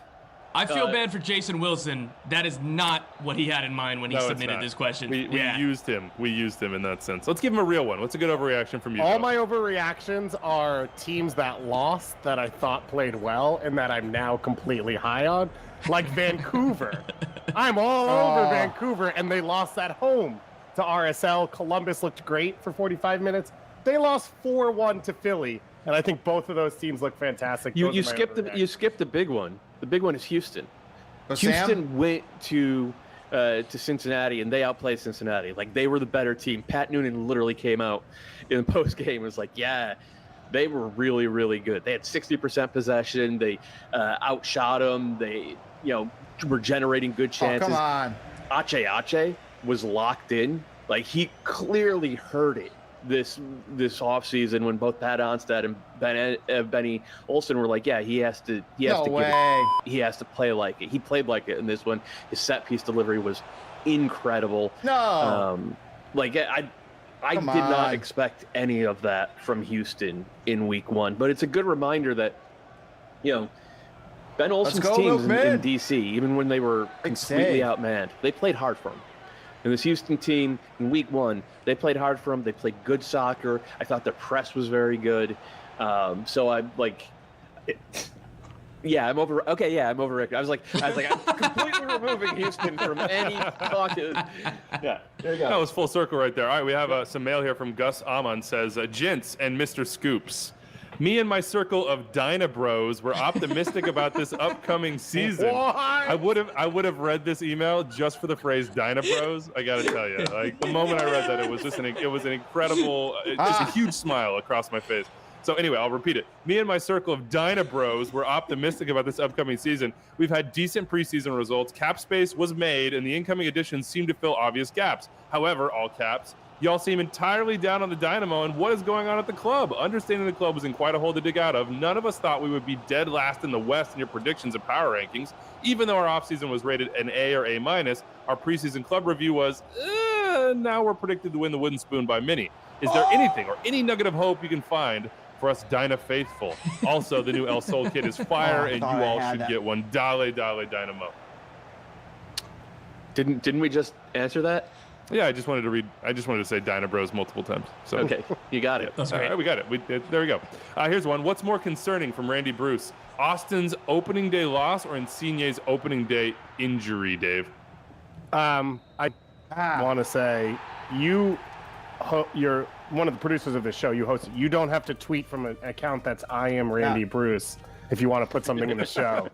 You could just put it in. It used to be really Andrew in Brooklyn. Now it's Andrew in unnamed North New Jersey. Now it's Randy Bruce. So clearly Insigne, Toronto ended up only using 2 subs because they have no depth. Then they lost the most expensive player in Major League Soccer who's on the wrong side of 30. So they have no depth, no high-end quality now, so that should be the biggest one. And I think if you see Insigne's face after he comes off, I think he was almost crying on the sideline. A player of that experience who knows his body, I think that sort of tells you what you need to see. I'm sure we'll have time for you to jump on the grave of Austin FC a little bit later on, Andrew, or do you want me to get into that right now? No. I'm not jumping on any grave, but I am. It'll be I a am gonna bonus point jump. out. No, it'll be a bonus, yeah. After a bonus loss, that's what they deserve. Let's do it now. Let's go.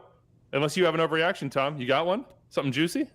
I think I can't tell. I mean, DC and Toronto should both be pretty high up in the watchability rankings, not necessarily for quality. I think 3-2 is going to be a regular scoreline for both of these teams. And I'm mad at myself that I didn't see it coming. Like talking to people in like that 7:30 window when there was 8 or 9 games on, whatever it was. All right, which one should be on the main screen? And like slowly I was like, this feels like a classic MLS game where there's just going to be goals and chaos, and maybe it's not going to be the highest quality all around, but it's going to be fun as and I think that like right now, those are 2 teams that are going to be fun as for good and bad reasons. This is like when Doyle picked FC Cincinnati as the most entertaining team in MLS 2 years ago or 3 years ago, and it proceeded to be the most correct pick in ETR. I think it was San Jose. It was like San Jose during Almeida, the peak of Almeida ball, when they scored 50 goals and gave up 75. That was those games were automatic, always fun. And if people are looking on the legal sports books, the overs have got to be. It's just always got to be going overs on those games. 5 goals, by the way, I would assume was probably the over. Austin, St. Louis City, all caps SC. First ever match for St. Louis. It was sort of assumed they were going to go to Austin and lose, and it was going to be sort of a fun night for the traveling fans. And then next weekend, they'd come back home, and it'd be all good and exciting, and they'd have their opportunity for glory, and they got their glory. We talked about it already. Klaus delivered. Jared Stroud was delivered too, and then delivered. It was a great night for them. They didn't just press them off the field. It wasn't just Red Bull's sort of high energy drink soccer. They played at times, Doyle. This was not exactly what I expected from St. Louis. No, I mean, it really did remind me of that cup of coffee that Bradley Carnell had with the Red Bulls as interim manager at the end of the 2020 season, where it was like the underpinnings were all clearly from that Red Bull school of play, but actually using the wide areas a little bit in that 4-2-3-1, playing a little bit through central midfield, more of like a Philadelphia type of approach rather than a pure energy drink soccer thing. Now, again, still very, very direct, but more about creating, using those 1-2s in central midfield to open up the channel to find a runner rather than sort of like hitting blind long ball after blind long ball, playing vertical on every touch to just create 50-50s all the time. So I enjoyed it. It felt like Austin were ready for it, but they just ended up shooting themselves in the foot with one of the most shacked in a pool plays you'll ever see in any sport. Should we just get into the Stroud stuff? I mean, there's a lot of other things from this match we could talk about. Alex Ring being dropped for Owen Wolf, one of them. But let's talk Stroud. So the second goal of the game for St. Louis is Guti, we're making a move. Bizarre. I mean, it's just a bizarre goal. I don't think I've ever really seen anything quite like it. Jared Stroud is in the box and goes down, and he's not injured, but it's one of those moments where it's like he's got a little knock and he kind of hangs behind the play. Austin are playing out as they want to do. They want to possess on that back line and break you down with possession, and Kip Keller gets the ball. Keller was a substitute for Julio Cascante, who came off, I think, 17, 18 minutes in with an injury, so Kip Keller comes off the bench to partner Leo Visanen. He'd already had a tough one. I mean, Tim Parker scores the opening goal for St. Louis, and Keller is marking him, and I put that on Brad Stuver, but that's neither here nor there. Keller gets the ball, and he's looking for an option, and all of a sudden he turns back to his goalkeeper. He takes a dribble or two. It looks like he glances, but doesn't fully, look back and evaluate the situation. And Jared Stroud, his teammate, and according to Jared Stroud afterwards, his good friend, Kip's a good friend of mine, Stroud said, Kip Keller passes it to his foot. And I don't know. I wasn't on the field. I don't know if Stroud's back there yelling, "Hey, ball, play me." What you say when you want the ball played, and their teammates. So maybe he recognizes the voice. Maybe he turns and sees the face, and he's like, "Yeah, that's my guy." And he puts the ball on Stroud's foot, and Stroud puts the ball in the back of the net. And Stroud says, "Yeah, I mean, I felt bad for him, but I was happy to score. I was like, shoot it." I didn't think twice. He definitely did not think twice. And obviously he played against Brad Stuver, so had a feeling of where Stuver would go. Sort of faked to the far post and went over the top of him to the near post. It was a nice goal, but it was a play that was heavily debated. There is a law. Somebody gonna help him. Help him. In Law 12. Help! There's and it would be a caution for unsporting behavior, and the law reads, if you, quote, verbally distract an opponent during play or at a restart. I had a conversation with Christina Uncle, who's the referee and now analyst for 360. AI. And a friend of mine, me being a refereeing nerd as well, and I just said, there's this law, and it seems like this would apply. Unreal. And she said, essentially, and I'm boiling it all down, and I'm sure she could be much more clear, that she's never really heard or seen of referees calling something in that situation outside of, basically older folks that refereed in England, where I don't know if it was an honor thing, I don't know if they just interpreted that differently, or there's a moment in time where that was called frequently, but she's like, yeah, I don't think that would ever get called in that situation. You see him take a look back. You see him dribble back. Why should Kip Keller essentially get bailed out? Kip Keller screwed up, right? That was an inexcusable play. But, we already mentioned Diego Valeri once, so let's do it again. Diego Valeri is no, that should not stand. That is a foul. That is what Jared Stroud did should not be allowed by the laws of the game. So it's not just the old refs in England. It's also our good friend Diego Valeri. Yeah, no, that's fair. Tom, take us through the moral implications here. First of all, I let it be known that Jared Stroud is a New Jersey boy like yourself. I'm going to assume that on the fields of New Jersey, that goal would stand. How long would Jared Stroud be standing for after scoring that goal? The next time he touched the ball, or even... what I was most surprised, and I think Ben Bear was the first person I saw that said, we saw another replay, Stroud called for the ball. If Stroud called for the ball, I think that goes past gamesmanship to over the line of that's messed up. And particularly to do to one of your good friends, that could be a friendship breaker for me, particularly if you're Keller, hey man, I don't play a ton, this was my chance to win a role, and you're playing on our friendship and name recognition. So again, this is all if that was the case. The Stroud goal was bizarre. He wasn't screaming at him immediately. And I think that reaction was, again, if it was clear, if he felt clearly duped, highlights I feel like there would be a lot of anger coming back and betrayal of a good it's friend. It's a hard one because, Doyle, like you said, he took advantage of the friendship, but Stroud, I believe, got subbed out pretty quickly after. And it was funny because he did he didn't play very much for Austin, and he still did the I'm gonna not celebrate out of out of respect. Which again, I looked back at it. He played like 41 minutes last year. He wasn't even on the match day squad. Yeah, I think he did that because of what he did. So I was surprised that he didn't celebrate. And even then, he's like clapping the fans, and like there's a child doing like a crying face to him. There's middle fingers. There's audible boos and thumbs down. So I thought that was funny. He blew up Driussi too. Like he had a foul earlier in the game on Driussi where he cleaned him out. So. Yeah, so a long-winded way, I think I would have manufactured a 50-50 challenge and kind of came in full force. You sit a few yards off and beg the pass to come in. We're separated. And hope he doesn't play it one touch.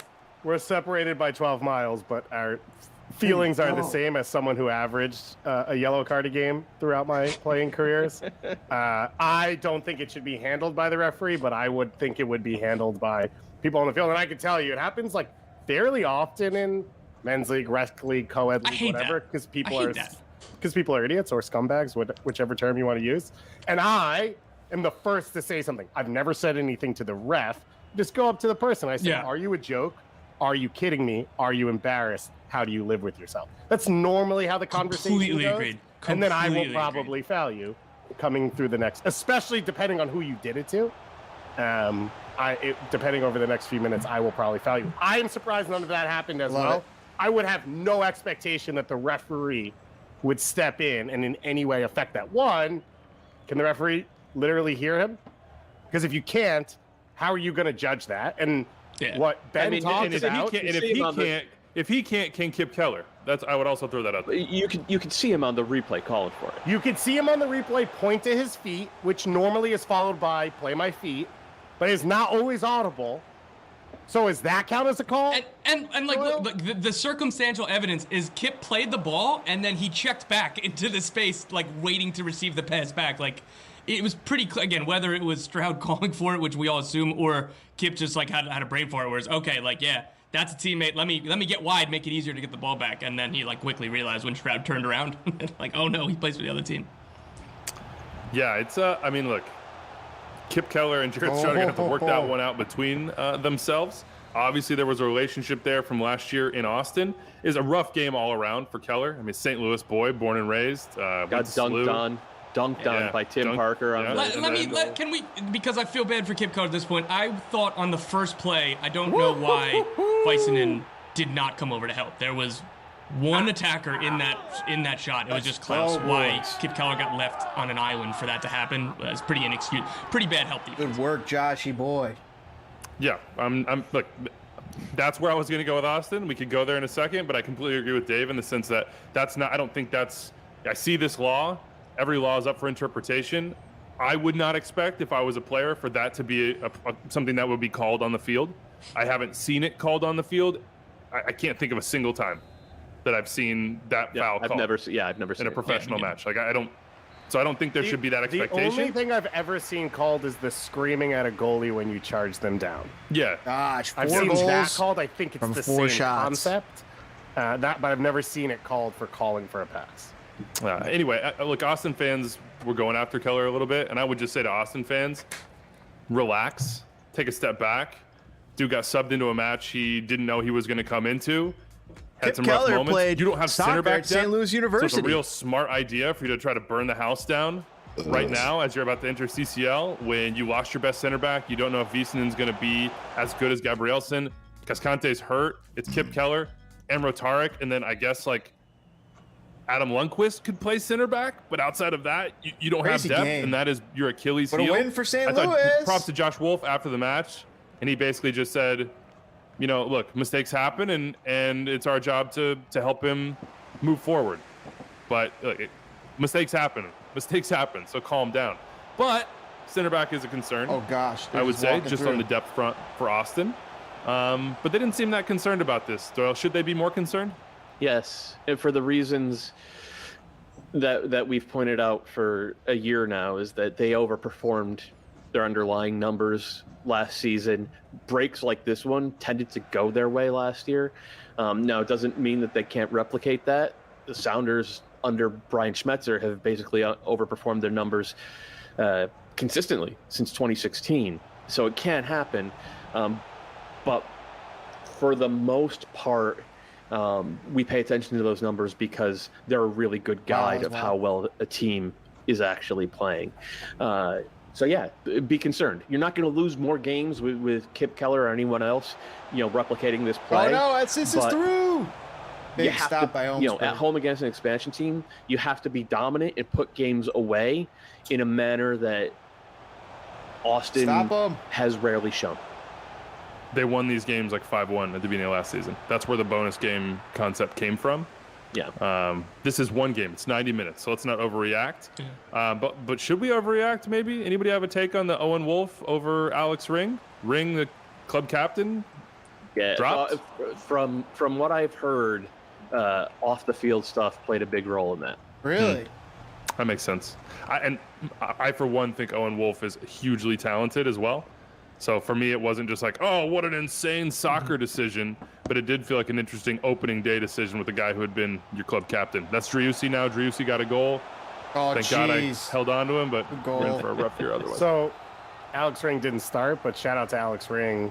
He went like Diego Maradona style, low, just drooped socks. I don't even know if there were shin guards in there. It's a baller move. So he looked cool when he did get on the field at the end of the game. Well done to him. Okay, let's keep it moving. Philadelphia, Columbus Crew, 4-1 win for Philly. The Crew were, they had the ball, they had control of the match in the first half. They had the lead, and then a 45+3 PK from Daniel Gazdag off a handball that's highly debatable. We'll hit that on instant replay, obviously, and another handball in the second half. Gazdag 2 goals from the spot. Julian Carranza 2 goals, much to Dave's wife's delight. Megan very happy about that, obviously. Asked me who he was again. Yeah. Every time. Come on, Guti, shoot it! Jim Curtin after the match, obviously happy with the 3 points. It was a statement for the Union, but here's what Curtin had to say. Quote, "This Columbus team is going to be very, very, very good." He said all 3 varies. Those are quoted. If you look at the first 15 minutes of the game tonight, we didn't touch the soccer ball. You can see the ideas that Wolford's going to have with them, just how good they're going to be, how dangerous they're going to be in the Eastern Conference this season. Tom, that's just the perfect quote for a coach who won 4-1 to say.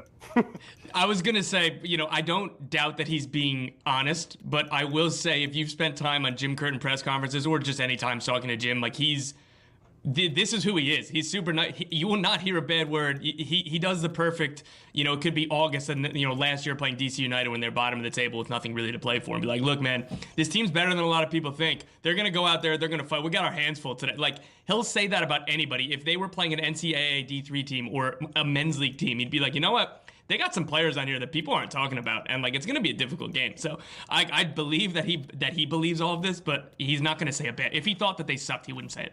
He's worried about Keene College this season. By the way, Kane University, thank you very much. He wouldn't say it unless Gabriel Heinze was coaching. Or he was dragging the crowd at Mercedes-Benz in Atlanta. He just wouldn't say a bad word about anybody unless he was calling them a fake crowd. Either way. By the way, I did see Keene University on my New Jersey Transit trip in. That is heavy part of their advertising campaign. Buses, trains. Yeah. It said the most budget university in New Jersey, Tom. I just want you to know that. But elite soccer I don't love that framing of them. Every time I see those advertisements, I get it. They know where the bread and butter is, but it's not like Harvard University. You know what I mean? Your mustache is welcome here, Keene University. Okay, let's keep it going here on Philly and Columbus. What did Philly show you, Dave? Pretty much most of what they showed last year, which is they know who they are and they can do the things they do well at an elite level.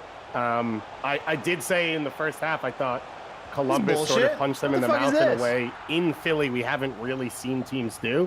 So credit to them to recover from that, to stay comfortable. And then Jose Martinez won 2 50-50 moments, one against Zelarayan. Maybe it was 40-60. It was a pretty tough spot that Quinton put Nagby in, who put Zelarayan in.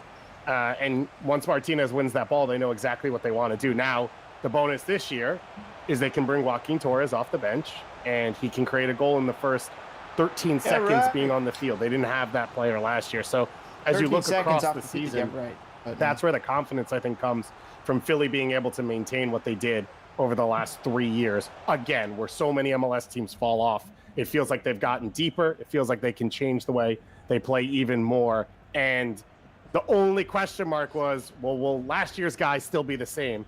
And after week 1, it looks like it.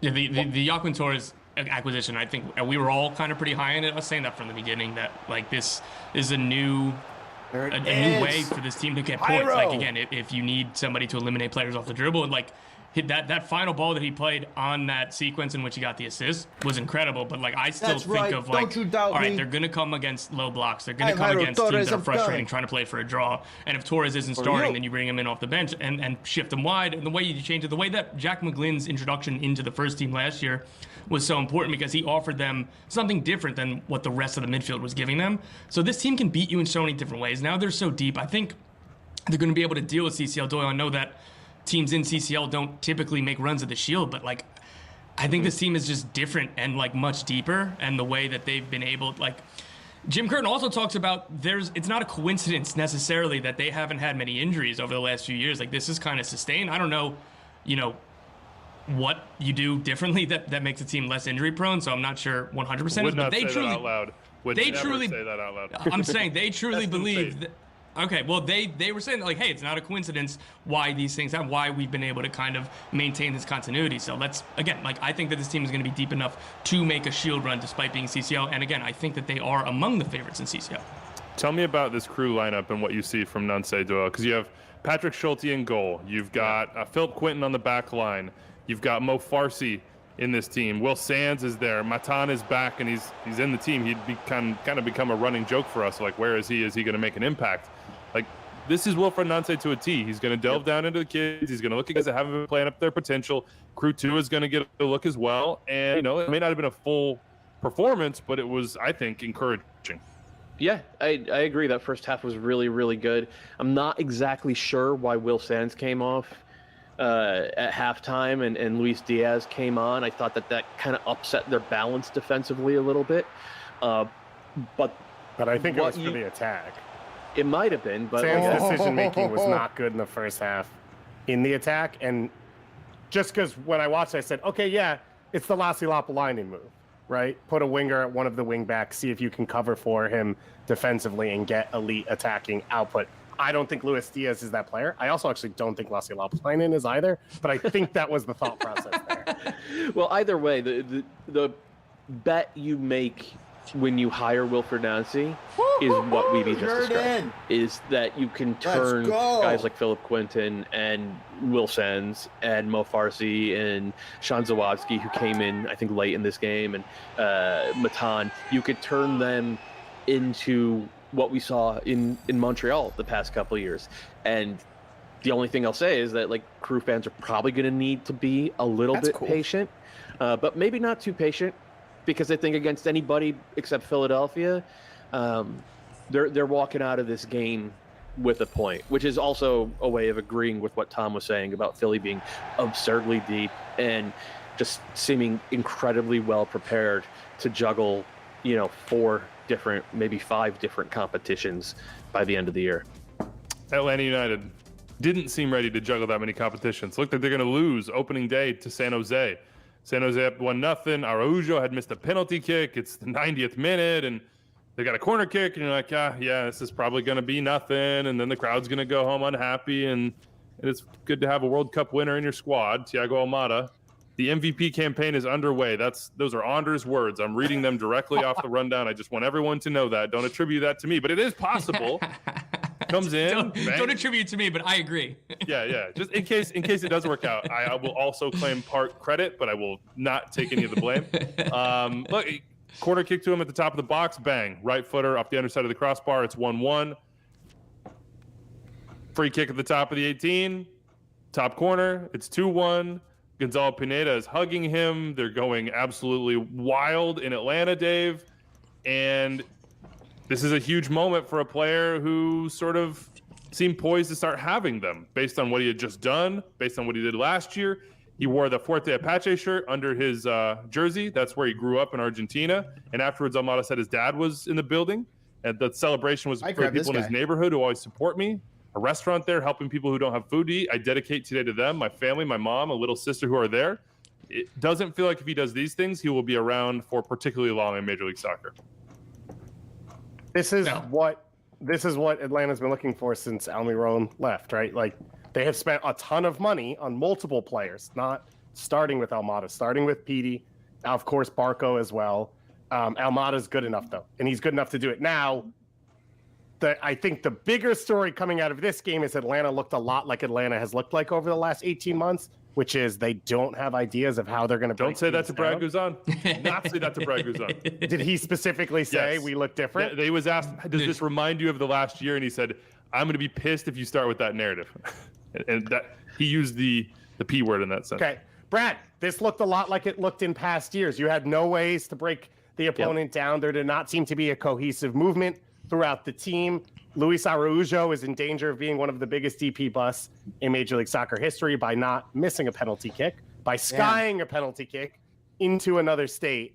But Almada's good enough. If they cannot beat themselves with Giacomakis coming in, there's probably enough talent to win enough games to sneak into the playoffs. There is a world in which they do put together a cohesive unit with ideas, and they can contend at the top of the Eastern Conference. This team was not that team the way they played yesterday. I know they're missing a decent amount of pieces. That was not that team. And so you did walk away saying, all right, at least they hit on Almada the way, better than they did on the last two big signings. That's a bonus, but there's not anything past that right now when you watch Atlanta. I don't disagree with what David just said. They generated 20 shots. You disagree with Brad Guzan. I do disagree with Brad You're Guzan. in danger of that. They generated 20 shots. Only 4 of them were from inside the box. And as David said, one of those was the PK that Araujo hit to Alpharetta. It looked very Welcome, similar. everyone. The difference starting with is, questions now. variance. What if shot goes in? It did. What I will say is that they did dominate the last 40 minutes of the game in terms of just tilting the field in a way that I think was probably more promising than last year, right? And they have the type of talent where I think they're going to be able to, and I think with Etienne Jr. and Caleb Wiley Thank you all. sharing left wing, guys who don't need the ball, I think that they'll have better balance, and so they'll be able to do that. Then's the hard part, right? The hard part is, okay, can we use that field tilt to create high-level chances repeatedly? They have not come from what we've seen over the past year and a half under Gonzalo Pineda, and from what we saw for 90 minutes this weekend. They have not come anywhere close to doing that, and I'm not super confident that they will, but they will be better anyway, because I think it's just going to be a case of putting more of the game at Almada's feet, since he doesn't have to share spots on the field with Moreno, and because they just can't possibly suffer as many injuries this year as they did last year. And this, by the way, under De Boer, if you remember, was they are always losing, and Giant, throwing every number forward, and 60. I read something, some quote from the worst manager in the history of the Premier League, Frank De Boer. I was like, Anders, that ball is sitting on the rim, man. If you do not come in and just dunk slam that right now. Poor guys. Oh my God, that's such a good clip. But the point was that they won a trophy. They won multiple trophies. They won Campeones Cup.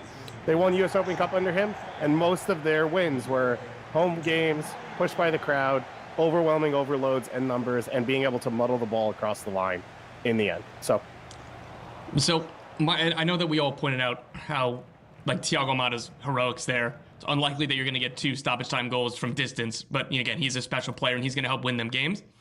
If they're building all this around Thiago Almada, which it seems pretty clear that they are, and try to maximize his ability and maximize his influence on the game, what happens on July 1st if that's when he's transferred to Europe? Then what do you do for the second half of the season? It's really difficult to replace on the fly, and you go back to some of those, like Luis Araujo was supposed to be somebody who was taking control of that, and when he was bought, or when he was acquired, and he just hasn't been that player. He hasn't been consistent both in influencing the game or his end product, and he missed the PK that we were already talking about. So the plan has to be to build a team around to Thiago Almada, because he's that special. But what happens if he leaves in the summer, let alone in the winter? Give me a nugget on San Jose, Doyle. It seemed like the midfield was better.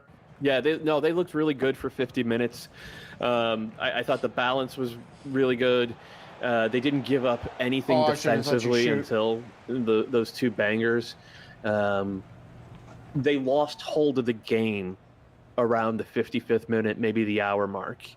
And it came right after Carlos Gruezo went down, Yeah. I think, right? Like, Yeah. am I wrong? Yeah. No, that's like the exact. It was like the 61st minute or something.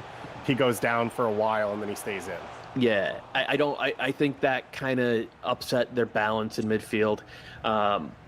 He might be what, to them what Diego Valera or Diego Chara is to the Timbers. It might be that kind of situation. Luchi Gonzalez is going to have to figure that out, but it's tough to say this about a Quakes team that just misses the playoffs every year and then, suffered a backbreaker in week one. But like, I saw some pretty good reasons to be relatively optimistic about this team. And, I'm still pretty confident that they're in, 8th, 9th, somewhere around there in the Western Conference. 6'8" goalkeeper, they win 1-0. Just found that out. That's just facts. That is absolute facts. DC United, Toronto FC, DC with the late dramatics. We talked about Teddy KDP here. 3-2 win over Toronto, who had just the bad body language going hardcore really throughout the match. That's sort of been a consistent theme with them. Let's just talk about the kids, though. Doyle, you got any thoughts on the kids? Because Matea Kamboni starts, he's 16 years old. He gives it a PK to Richie Larea, but men twice his age have done that with regularity. So I'm not gonna kill him for that. But then you see sort of the subs, whether it be Teddy KDP for Wayne Rooney or Hopkins coming in, Jackson Hopkins, or on the other flank, Christian Fletcher coming in. I mean, he's playing the kids. Yeah, I mean, it was Fletcher and Teddy KDP kind of undressing that Toronto FC right side down the stretch to create the equalizer and the game winner. Hey, I thought it was going to go in the other direction for DC United with the way that they brought in guys who were kind of at or on the wrong side of 30 over the summer and then kept doing that this winter. I really thought it was just going to be kind of the old man team. But Wayne Rooney clearly had a mandate or set out a mandate to the players, like, if you're good enough, you're old enough. And I guess Akamboni and Chris Durkin's not particularly old. He's a starter now for this team.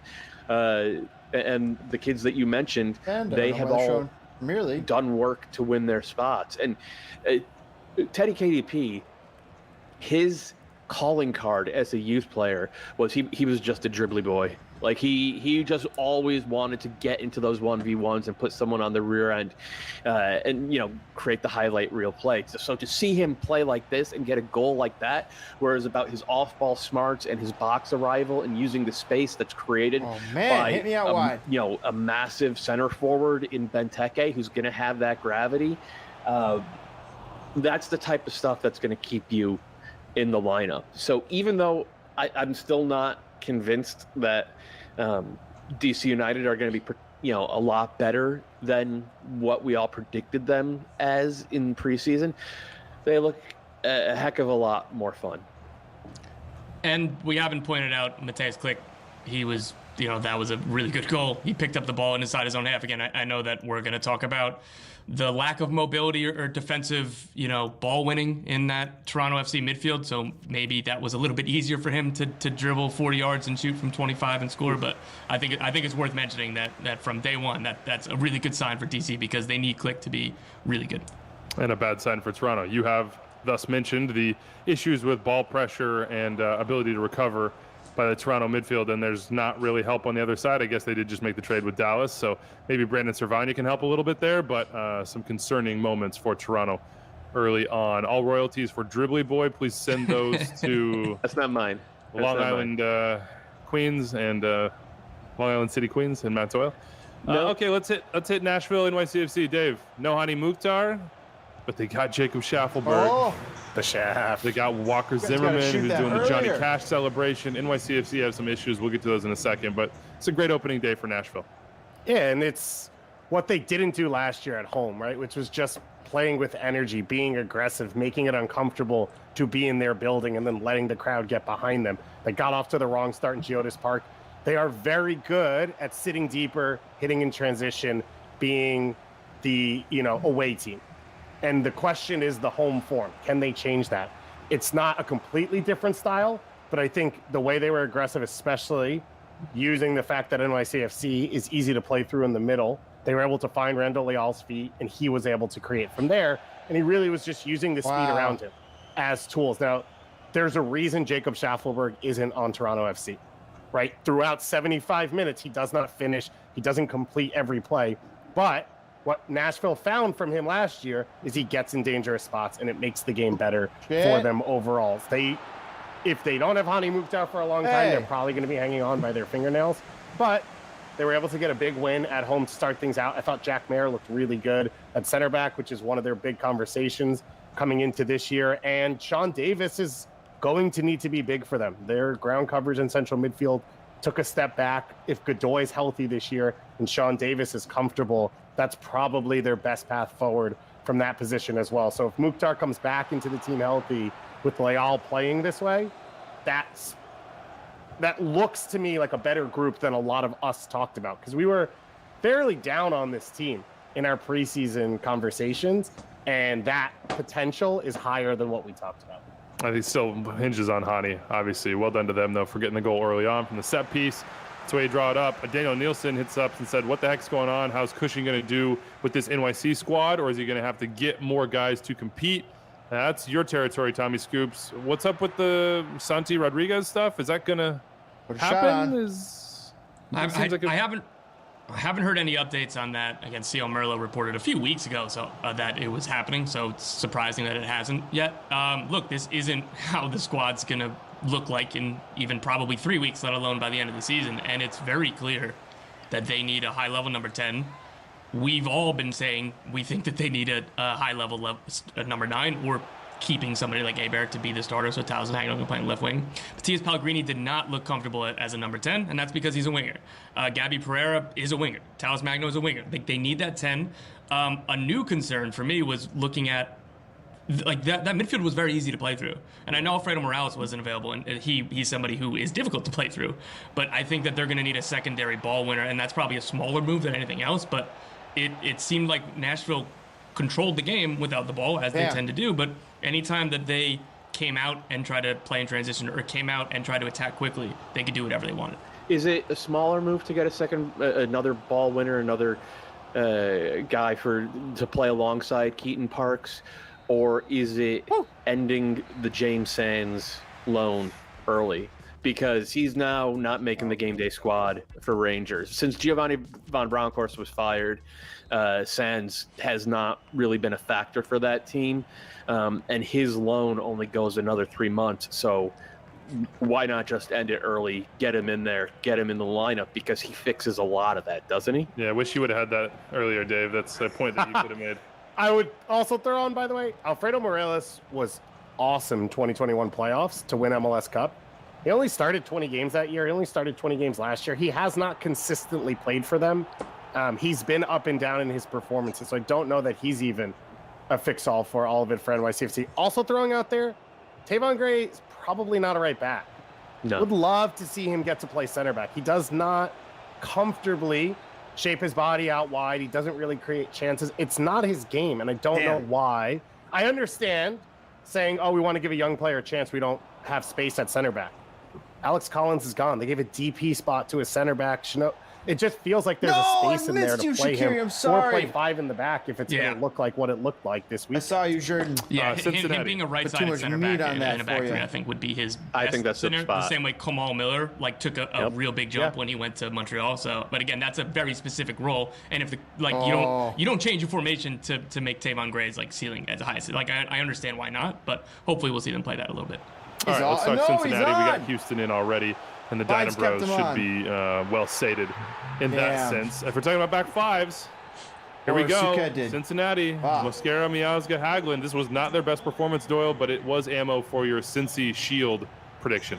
Yeah, because over the past year, they draw this game, right? This is the type of performance where in 2022, it led to taking 1 point at home against a team that on paper, they are much better than.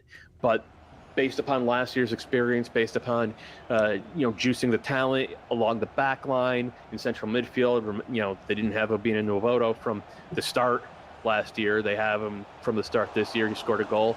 I think they upgraded at right wing back. Santi Arias wasn't great, but he was influential in a way that I thought was really helpful. They found a way to win.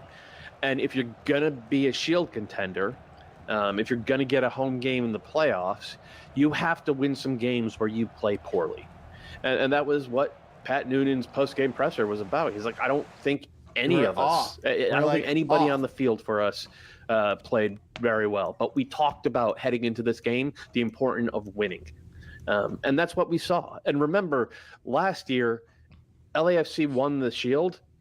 They were like 5 wins and a draw in their first 6 games. The points you collect now really, really matter, especially when you're looking at, trying to run down teams as good as Philly are, as good as I think the Sounders will be again this year, as good as potentially LAFC will be this year. Figured it out. So one thing, and I don't want to overreact from one game, but one of the things we all talked about was Jeremy Abobasi gave an interesting interview right before the season about shot selection. And Brandon Vasquez has talked about this as well. He had 2 good looks. Both were not on frame. And they both were, I'm trying to put this in the corner. And what helped him start last year was putting things on frame and just being around a lot. It's not something that it might be one game. But if Brenner is not a full-time starter and Brenner is not a high-level goal scorer, they're going to need Brandon Vasquez to score at least what he did last year. And he has to just put things on frame and allow them to create chances rather than trying to find corners. I know that we're going to try to say, is Sergio Santos the new starter in Cincy? I'm not worried about Brenner being he didn't start the beginning of last year either because he was visa issues and trying to come back to Cincinnati for preseason. He missed most of preseason. Took him a while to get to be in the starting lineup, and then he was scoring a bunch of goals. He was gone for like 2.5 weeks. His first training session pretty much since like the beginning of the month was like Tuesday. Like I think it was obvious that's why he didn't start. But again, I'm not worried about him. Like again, I think that this attack is going to be fine no matter what. All right, Cincinnati, nice win there. Keep it rolling. Some quick hitters for you. Seattle 4, Colorado 0 on Sunday night. I was with Shep Messing doing the pregame for this one. We watched together. Shambolic, as he might say, from the Rapids. I mean, just extremely, extremely poor defensively. So I don't know that we have much to say about that one other than, that isn't going to be it that gets you back to the playoffs, even with 9 teams. Meanwhile, Seattle, I'm just going to read verbatim from the chat from Producing Anders. Quote, who would have guessed the team that won CCL when healthy and rested is super good? Quote, hand us the cup now. Quote, the real take is this is why they got Hebert, who started for Rui Diaz. Quote, Rui Diaz out for match day 1. Hebert steps right in and can be a high-level 9, so there isn't as much drop-off in the attack. Bleach blonde Jordan Morris out here, like, ugly and in a couple goals, but who cares? David Goss's Golden Boot team certainly doesn't. Christian Roldan smashing the crossbar, getting a goal himself. It's just a dominant performance. A dominant performance. This team is deeper than they were last year, and it's not just Eber, right? It's also the fact that Ryan Schmetzer clearly trusts Josh Atencio more. Started him in the Club World Cup. I thought he played 65 really good minutes in that one. He came off the bench in this one for João Paulo. I think he'll get a lot of minutes in deep midfield, spelling JP and Albert Rusnak. He trusts Danny Leyva more. I think he probably trusts Leo Chu more. Leo Chu came off the bench. I thought he was pretty good in 15 minutes. Now, granted, he's not going to get to run at Lalas Abubakar playing out of position at right back every week, but it feels like the Sounders are deeper everywhere except center back, and it feels like if that's the case, this is a team that we should expect to be around 65 points in the mix for a Shield. From everything I have heard, they are shopping Xavier Arriaga. They do know that they need to get more bodies in the mix at center back. It'll be interesting to see where Arriaga ends up because he's the type of guy I mean, No you look one at teams looks that like struggle Gaston, defensively. no one scores Like, like Gaston, no one would he puts the be ball back perfect in the for- net like Gaston. Okay, Austin is an obvious one. Ball playing center back in Austin, who has experience in this league, can play on either foot. NYCFC is the Collins replacement. I think Thiago Martins is that player. I think They spent the but, DP spot. Yeah, but like Chanot is not a starting caliber center back. Yeah. Red Bulls need another center back. I will say that market Red Bulls is a good shot. has gotten more competitive over the last 48 hours. Yeah. Right? Courtney Ford going down 2 weeks ago. Julio Cascante going down. It feels like if you were going to get a center back, Now probably should have done it already because now you're going to have to compete with everyone else. Kansas If you're City's looking close on a replacement. I'll say that much. Was it out of Colombia? Saw that rumor? Yeah. Okay. Yeah. Probably saw that rumor from you. Just if I had to guess where I saw that one. All right, let's keep hitting on these pretty quick. Wait, so okay. Can Yes, anyone, sorry. if anyone Almost. out there listening remembers, got there. I'm pretty sure what I bet you was that Eber would have more goals than Joseph. I think that was Yes, what I think that landed was on. right. If somebody wants to Yeah. correct us, that would be So I'm winning that'd be 1-0 wonderful right now. Tom, are you texting someone right now about the? Sorry. I thought that was as quiet as possible. Oh no, I thought I was a hard typer. Oh my god, that was incredible. Orlando City 1, Red Bull 0. We had Come on. Dale hit us up and say, was every match ugly to watch due to rust, or was Orlando Red Bulls just especially gross? I really should have known. A lot of preseason pointing to this game for me, because I think both these teams are going to be sort of in the upper echelon of the Eastern Conference, but it is not a surprise at all whatsoever to see Poppies Orlando and the Red Bulls without their DP striker come out and play Not the a game greatest. that was difficult on the eyes. Orlando created basically nothing other than the PK. We'll take it. Duncan McGuire couldn't score because he didn't play Doyle, but Time we'll for a keep few an eye on that questions. one. And then the Red Bulls, this is sort of what we've talked about for a long time with them. Like, Poor it's Dale. not pretty, dude. It's not Dale pretty. watched the game. I have Red Bull friends who were like, "Did the game suck this weekend?" I said, "No, just your game, the one you watched." They all were really good in 1080p, and they all were very entertaining, except the one you played. That was a tough one. Inter Miami 2, Montreal 0. Fabio, thank you. Good opening day for Miami. And great stories on both the goal scorers. We already went through Serhii Krzysztof, but the other goal scorer here is Shander Borgelin, who is playing in his first MLS match. He played 22 minutes. He got the goal. It was a very bizarre, rebound, pool rebound, ping pong goal. But his first MLS appearance, he scores. He had been, Dave, I think you were telling me the story. He had been with Philly in their MLS Next Pro setup, and then he was with Miami scoring goals last year in MLS Next Pro. Thanks for and then hanging he got out. called Kick up that and like button. gets a Subscribe goal. for more Spinfire. We'll see you next Most Wednesday. of that was correct. I was not the one who told you, so I don't want to take Class as credit. always. And we'll have a Chicago Fire game in the interim on Saturday, 7:30 at Soldier Field. Good luck to the Fire. Good luck to all your MLS teams. Good luck to everybody. Thank you for hanging out here and checking us out on Spinfire. Greatly appreciate you guys hanging out, bantering, talking a little soccer. Thanks for DPG stopping by, swinging by earlier, dropping some knowledge and talking some fire. We'll catch you guys on the next one. Fire it up, footballers. Have a great one. Later. Woo.